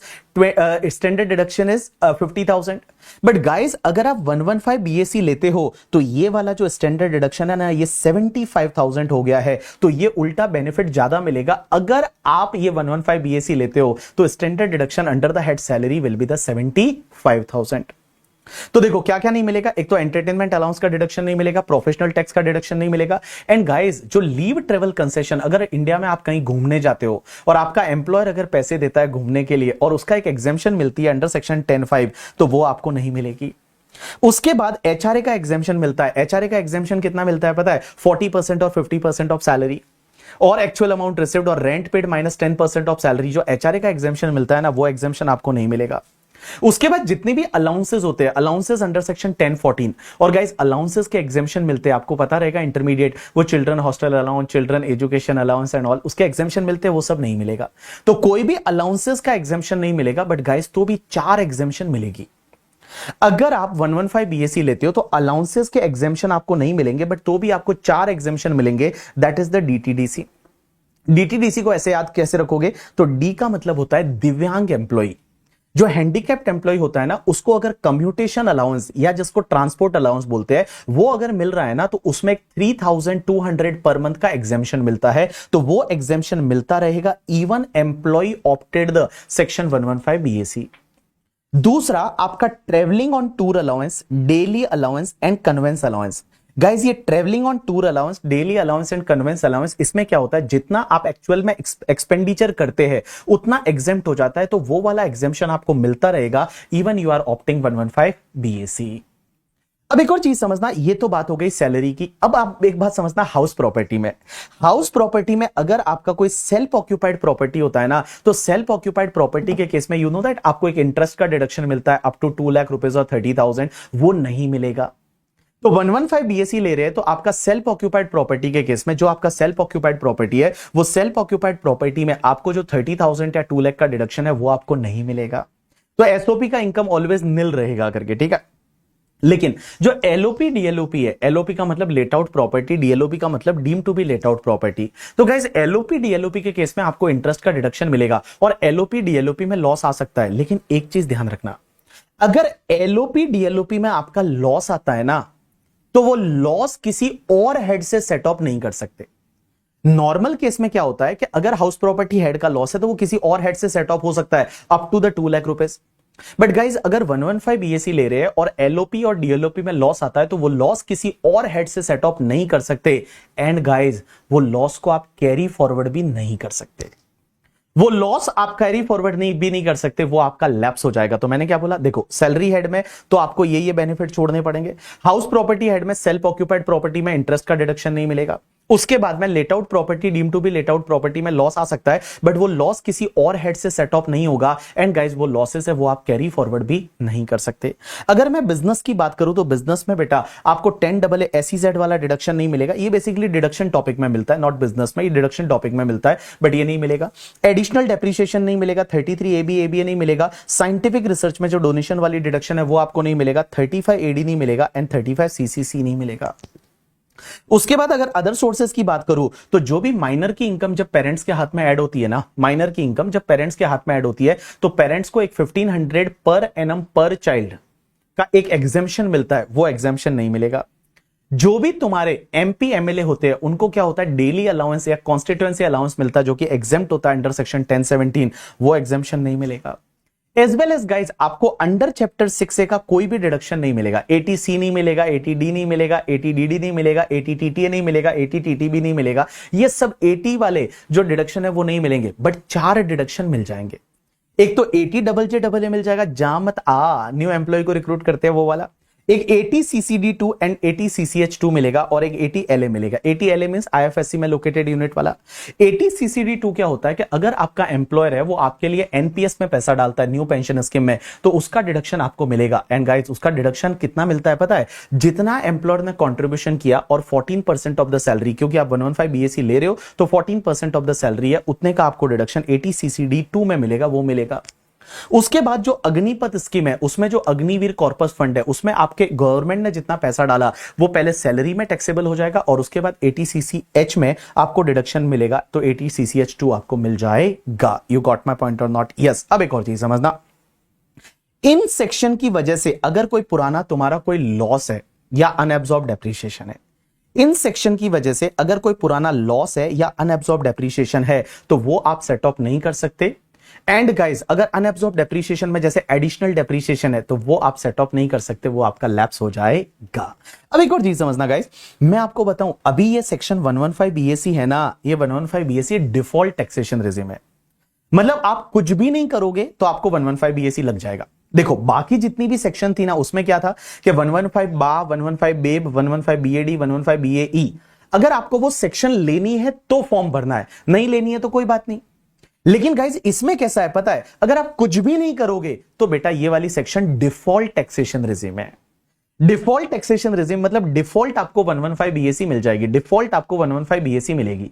लेकिन गाइज एक ध्यान रखना, अगर आपको 115 BAC नहीं चाहिए तो आपको 115 BAC से ऑप्ट आउट करना पड़ेगा। और ऑप्ट आउट कब तक करना पड़ेगा पता है, up to the due date of return filing. तो ध्यान रखना, अगर आपको 115 BAC नहीं चाहिए तो रिटर्न टाइम पे फाइल करना पड़ेगा, opt out up to the due date of return filing करना पड़ेगा। अगर आपने ऑप्ट आउट रिटर्न फाइलिंग की ड्यू डेट के बाद में कर ही नहीं पाओगे, तो अगर आप लेट रिटर्न फाइल करने जा रहे हो तो भाई साहब आपको 115 BAC ही लेना पड़ेगा, आप उससे ऑप्ट आउट नहीं कर सकते। लेकिन क्वेश्चन ही आता है कि क्या सर हर साल ऐसा कर सकते हैं क्या? हर साल ऐसा कर सकते हैं कि every year is we have the option कि हमको 115 BAC लेना है या नहीं लेना, मींस डिफॉल्ट लेना है या ऑप्ट आउट करना है? Answer is yes. Every year under this section you have an option. Means इस साल आपको 115 BAC लेना है, गो विद द डिफॉल्ट। अगले साल नहीं लेना है, ऑप्ट आउट कर दो। उसके अगले साल लेना है 115 BAC ले लो, उसके अगले साल नहीं लेना है, ऑप्ट आउट कर दो। तो आप एवरी ईयर आप ऐसा कर सकते हैं। लेकिन गाइज अगर आपका बिजनेस का इनकम है, ध्यान रखना, हाँ, if you are having the PGBP income and बेटा आपने एक बार ऑप्ट आउट कर दिया इस सेक्शन से, तो फिर आपको अगले साल भी ऑप्ट आउट ही करना है। मींस अगर आपका बिजनेस का इनकम है और आपने ऑप्ट आउट कर दिया तो आपको अगले साल भी ऑप्ट आउट ही करना है। लेकिन अगर किसी साल आपने 115 BAC ले लिया, अगर किसी साल आपने 115 BAC ले लिया, तो ध्यान रखना गाइस, जब तक आपका बिजनेस का इनकम है ना तब तक आप उसको ऑप्ट आउट नहीं कर पाओगे। तो अदर देन बिजनेस वाले उनको एवरी ईयर ऑप्शन है, बट अगर आपका बिजनेस का इनकम है और आपने ऑप्ट आउट कर दिया तो हर साल आपको ऑप्ट आउट करना है। बट किसी साल आपने डिफॉल्ट टैक्सेशन रेजिम ले लिया 115 BAC, तो फिर आप ऑप्ट आउट नहीं कर पाओगे जब तक कि आपका बिजनेस का इनकम है। अब गाइज 87A का रिबेट, और ये 87A का रिबेट क्या बोलता है पता है ये देखो वहां हमने क्या पढ़ा था कि अगर मान लो नॉर्मल प्रोविजन के केस में आपका up to 5 lakh net taxable income है तो आपको रिबेट मिलेगा in case of resident individual 12,500 और tax payable 100% whichever is lower. But guys यहां पे अगर आप 115 बीएससी है वो डिफॉल्ट टैक्सेशन रिजिम से जाते हो तो ये रिबेट मिलेगा रेजिडेंट इंडिविजुअल को। एंड गाइस टोटल इनकम अगर अप टू 7 लाख रुपीज है तो आपको ये रिबेट मिलेगा, और रिबेट कितना मिलेगा, टैक्स पेबल और 25,000 which ever is lower. So what ever 100% of tax और 25,000 विच एवर इज लोअर है उतने का आपको रिबेट मिल जाएगा। लेकिन गाइस यहां पे एक चीज ध्यान रखना, यहां पे आपको मार्जिनल रिलीफ मिलेगा, यहां पे आपको मार्जिनल रिलीफ मिलेगा। इसका मतलब क्या हुआ, जैसे फॉर एन एग्जांपल एक बात समझना, आपका टोटल इनकम जैसे 7,20,000 है तो 7,20,000 पे आपने स्लैब रेट से टैक्स निकाला, और स्लैब रेट से टैक्स निकाला तो आपका टैक्स कितना आया, because up to 3 lakh there is no tax. 3 lakh से लेके 7 लाख तक आपका जो है वो 5%, 7 लाख से लेके और आप 10 लाख तक जो रहता है उस पर आप 10% निकालोगे तो आपने टैक्स निकाला वो 22,000 रुपीज आ गया। अब 22,000 रुपीज है वो आपका टैक्स आ गया। अब एक बात बताओ, आपको रिबेट मिलेगा? रिबेट तो नहीं मिलेगा ना। When your income is more then 7 lakh तो रिबेट नहीं मिलेगा, लेकिन यहां पे एक मार्जिनल रिलीफ का कॉन्सेप्ट देखना पड़ेगा। आप क्या करोगे, रिबेट तो नहीं मिलेगा, लेकिन आप क्या देखोगे कि अगर टैक्स ऑन 7 लाख की इनकम होता तो टैक्स कितना आता, 20 लाख आता, सॉरी 20,000 आता। 7 लाख की अगर आपका इनकम होता तो टैक्स 20,000 आता, बट 20,000 पे पूरा रिबेट मिल जाता, बिकॉज रिबेट तो 25,000 तक मिल सकता है। तो बेटा 7 लाख पे टैक्स आपका नील आता, और 7 लाख के ऊपर वाला इनकम है वो as it is Nirmala Sitharaman ji को दे दो, दैट इज द 20,000। तो guys whichever is lower है वो आप कंटिन्यू कर दो, तो 20,000 आपका कंटिन्यू हो गया, और ऑटोमेटिकली आपको 2,000 रुपीज का रिबेट मिल जाएगा, मींस 2,000 रुपीज का मार्जिनल रिलीफ मिल जाएगा। और बेटा यहां पे 20,800 है वो आपको गवर्नमेंट को पे करना पड़ेगा। तो देखो एक और चीज समझना, इस सेक्शन में ना थोड़ी मिस्टेक शायद लॉ मेकर से इस बार हुई है। मिस्टेक तो क्या है कि एक बात समझना, यहां पे इस सेक्शन को चेंज किया ही नहीं, बिकॉज अब इस बार स्लैब रेट चेंज कर दिया ना, तो आपका 7 लाख तक की इनकम पे टैक्स तो 20,000 ही आता है। तो या तो इनको यहां पे 100% ऑफ टैक्स और 20,000 करना चाहिए था, या फिर इनको इधर जो है वो 7,50,000 करना चाहिए था, बट ऐसा नहीं किया। तो जैसा मैंने दे रखा है वैसा ही आपको याद रखना है। तो ये रिबेट कब मिलेगी, अगर आपकी इनकम है अप टू 7 लाख है, अप टू 7 लाख रुपीज है तो आपको ये रिबेट मिलेगा 87A का 100% ऑफ टैक्स और 25,000 विच एवर इज लोअर है उतने का आपका रिबेट मिल जाएगा। सो this is the completion of section 115 BSc. Now guys next कुछ और स्पेशल रेट की सेक्शन है। एक तो आपका 115 बीबी। 115 बीबी ये बोलता है कि विनिंग की इनकम पे टैक्स कौन सी रेट से लगेगा, 30% की रेट से। उसके बाद एक आपका डीम्ड इनकम अंडर सेक्शन 68 से लेकर 69D, ये क्या होता है, कैश क्रेडिट, अनएक्सप्लेन एक्सपेंडिचर या अनएक्सप्लेन इन्वेस्टमेंट, या हुंडी पे आपने अगर लोन लिया, कैश लोन एंड ऑल, तो वहां पे आपको टैक्स रेट कौन सी लगती है, 60% की, सरचार्ज 25%, तो इफेक्टिव टैक्स रेट है वो 78% हो जाती है after adding health and education cess 4%। ठीक है, अब एक और चीज समझना, एक सेक्शन हुआ करती है 115 बीबीएफ। 115 बीबीएफ क्या बोलती है, रॉयल्टी फ्रॉम द पेटेंट। अगर मान लो आपने कोई पेटेंट कराया और वो पेटेंट का रॉयल्टी आता है, तो रॉयल्टी जो है उस पर नॉर्मली तो टैक्स लगेगा आपकी नॉर्मल स्लैब रेट से, but guys there is a one option. 115 BBF ये बोलती है कि अगर मान लो आप जो है वो ट्रू इन्वेंटर हो एंड आपने जो है वो इन्वेंशन इंडिया में किया है। इन्वेंशन इंडिया में करने का मतलब होता है कि 75% और मोर एक्सपेंडिचर उस इन्वेंशन पे आपने इंडिया में इंकर किया है और वो पेटेंट डेवलप और रजिस्टर्ड इंडिया में किया है, तो बेटा उसकी रॉयल्टी पे आप 10% की रेट से टैक्स पे कर सकते हो। बट भाई साहब यहां पे कंडीशन है, असेसी कौन होना चाहिए, असेसी रेजिडेंट पर्सन इंडिया का होना चाहिए, वो ट्रू एंड फर्स्ट इन्वेंटर है और उसका जो नाम है वो patent as a patentee in the register of patentee act में लिखा हुआ है। उसके बाद उसने 75% और मोर पेटेंट पे जो एक्सपेंडिचर किया था इन्वेंशन पे वो इंडिया में किया है। तो guys this income, royalty income will be taxable at the rate 10% on the gross basis, फिर उसके सामने कोई खर्चा या कोई डिडक्शन वगैरह नहीं मिलेगा। एंड गाइस इसमें लेकिन ऐसा है कि अगर मान लो आपने ये वाली सेक्शन का बेनिफिट एक बार ले लिया 115 बीबीएफ का एंड रॉयल्टी को 10% से टैक्सेबल कराया, तो अगले 5 साल तक ये सेक्शन का बेनिफिट लेना पड़ेगा। बट अगले 5 साल में अगर किसी साल नहीं लिया, तो जिस साल में नहीं लिया उस साल या उसके अगले 5 साल तक आपको फिर इस सेक्शन का बेनिफिट आपको नहीं मिलेगा। नेक्स्ट सेक्शन 115 बीबीजी वो ये बोलती है कि अगर आपने कार्बन क्रेडिट पॉइंट ट्रांसफर किए, तो कार्बन क्रेडिट पॉइंट ट्रांसफर करने पे जो भी इनकम होगा that income is taxable at the rate 10%। And guys next is 115 BBJ. ये अपन पढ़ेंगे आपके किस में, टीडीएस टीसीएस टॉपिक में। ऑनलाइन गेम्स का जो विनिंग होता है वो ऑनलाइन गेम्स रमी करके, रमी सर्कल वगैरह आपने सुना होगा, ड्रीम 11 सुना होगा, माई 11 सर्कल सुना होगा। तो ये जो ऑनलाइन गेम्स है ना उसका इनकम है that is going to be taxable at the rate 30% under section 115 BBJ. अब एक बात समझना, ये वाली जो स्पेशल रेट्स आपको मैंने पढ़ाई ना, दैट इज द विनिंग से लेके, ये विनिंग वाली है या डीम्ड इनकम है या रॉयल्टी फ्रॉम पेटेंट है या कार्बन क्रेडिट है या ऑनलाइन गेम्स का विनिंग है, इनके सामने कोई भी खर्चे अलाउ नहीं होते। ये इनकम ग्रॉस इनकम टैक्सेबल होती है, तो इसके सामने कोई भी खर्चे अलाउ नहीं होते। एज वेल एज द इसके सामने कोई डिडक्शन का बेनिफिट आपको नहीं मिलता। डिडक्शन अंडर चैप्टर 6 का बेनिफिट नहीं मिलेगा। एंड गाइस उसके सामने आपको बेसिक एग्जामेशन का भी बेनिफिट नहीं मिलता। जैसे मान लो फॉर एन एग्जांपल, मेरी कोई इनकम नहीं है, मेरे को इस बार विनिंग हुआ 1 लाख का, तो क्या मैं बेसिक एग्जामेशन का बेनिफिट विनिंग के सामने ले सकता हूं? आंसर इज नहीं ले सकते। तो मैं बता दूं बेसिक एग्जामेशन का बेनिफिट्स है वो आप स्पेशल रेट्स की इनकम के सामने नहीं ले सकते। लेकिन गाइस आपको पता है अपन ने कैपिटल गेन में पढ़ा था कि अगर एलटीसीजी 112 वाला है या एलटीसीजी 112 वाला है या एसटीसीजी 111 वाला है और रेजिडेंट इंडिविजुअल एचयूएफ है और आपकी जो अदर इनकम है वो बेसिक एग्जामेशन से कम है, तो अनएग्जॉस्टेड बेसिक एग्जामेशन का बेनिफिट आप ले सकते हैं ये एलटीसीजी, एसटीसीजी, 111 वगैरह इनके सामने, but not any other special rates of income. You got my point और not? Yes. Now last concept of the first topic is related to the diversion of income and application of income. अभी guys एक चीज समझना, diversion of income by overriding title क्या होता है कि अगर मान लो कोई इनकम आ रही है, मतलब जो उस इनकम का जो सोर्स है, वो जो सोर्स है जहां से इनकम पैदा हो रही है, वो सोर्स पे ही अगर कोई ऑब्लिगेशन है और ऑब्लिगेशन क्रिएट की हुई है डीड से या लॉ से कि वो इनकम किसी और को जानी चाहिए।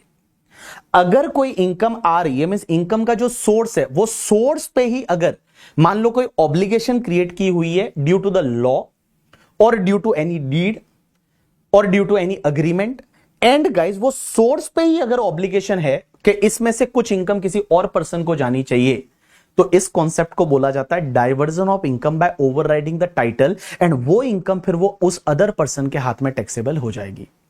यहां पे जैसे मैंने एक एग्जांपल दे रखा है कि एक बात समझना, एक mister A, mister B and mister C, मान लो 3 लोग पार्टनर है। पार्टनरशिप डीड में ऐसा लिखा हुआ है कि पार्टनर ए के मरने के बाद जो भी फर्म पैसा कमाएगी उसमें से 20% प्रॉफिट है वो मिस्टर ए की वाइफ को जाना चाहिए। अब वो डीड में लिखा हुआ है अगर मिस्टर ए की डेथ हो गई तो उसके बाद देखो फर्म जो पैसा कमाएगी वहीं पे एक ऑब्लिगेशन क्रिएट की गई है, तो वो जो पैसा उसकी वाइफ को मिलना चाहिए मिस्टर ए की वाइफ को, तो मिस्टर ए की वाइफ को मिल जाएगा। तो गाइस इस पर्टिकुलर केस में ये माना जाता है कि that is the overriding of title, diversion of income by overriding of title. तो 20% इनकम है वो टैक्सेबल होगी मिस्टर ए की वाइफ के हाथ में।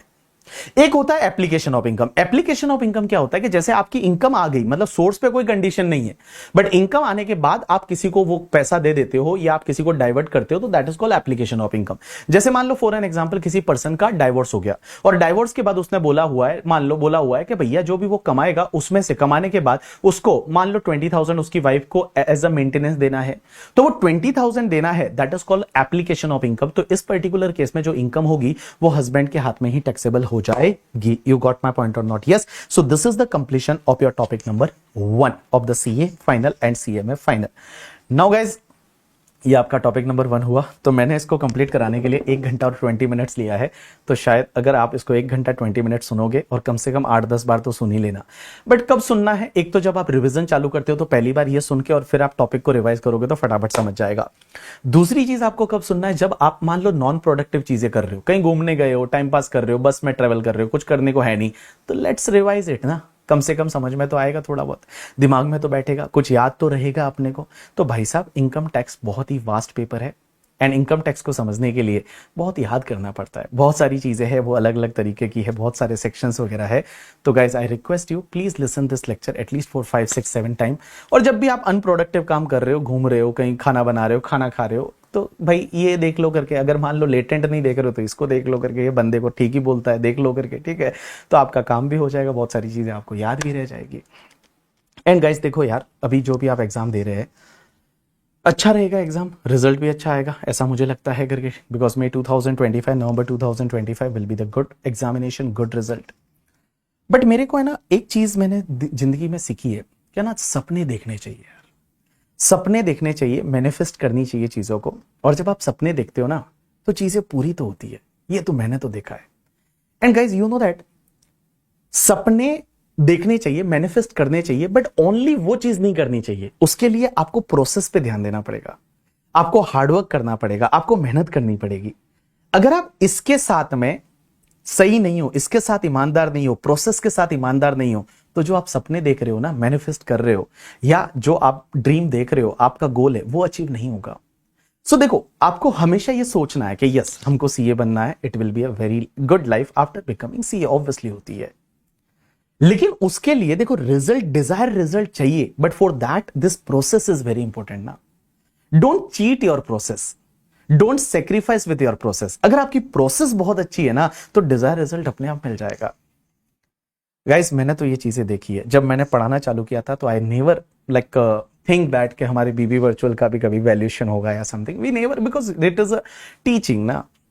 ऑब्वियसली हमको पढ़ाना है, आगे भी पढ़ाना पड़ेगा। बीबी सर ऐसे ही पढ़ाते रहेंगे बीबी वर्चुअल में अगले 7, 8, 9 साल, जब तक पढ़ा रहा हूं मैं पढ़ाते रहूंगा, वैसे ही चलता रहेगा सब चीजें। नथिंग विल चेंज, कुछ भी चेंज होने वाला नहीं है यहाँ पे। But guys, I never imagine that thing, but yes I know that कि इफ आई मेरा जो काम है, मेरा काम है पढ़ाना, मैं अगर इसको सही करते रहूंगा, बाकी सब चीजें अपने आप होती जाएगी, बाकी सब चीजें अपने आप होती रहेगी। It is all a by product यार। लोगों को आज दिखता है कि अरे यार ऐसा हो गया, वो हो गया, ये सब चीजें, बट गाइस, ये जब दिख रही है, ये किसने देखा है? ये जो प्रोसेस है ना, ये किसने देखा है? जब मैं आपके सामने 1.5 घंटे से बोल रहा हूं, मैं आपको पढ़ा रहा हूं, ये किसने देखा? ये किसी ने नहीं देखा। सो मैं बता दूं, वो जो छोटा सा रूम है जिसमें आप बैठ के पढ़ते हो, दिन में 12-12 घंटे, 13-13 घंटे, 15-15 घंटे जब आप पढ़ते हो, और आपके साथ में कोई नहीं है, किसी से बात नहीं हो रही, आप अकेले हो, मैं बताऊं, एक दिन उसका रिजल्ट पक्का मिलेगा, और 101% मिलेगा। ठीक है, so all the best guys, thanks a lot, that's enough for today from my side. See you in the next revision lecture.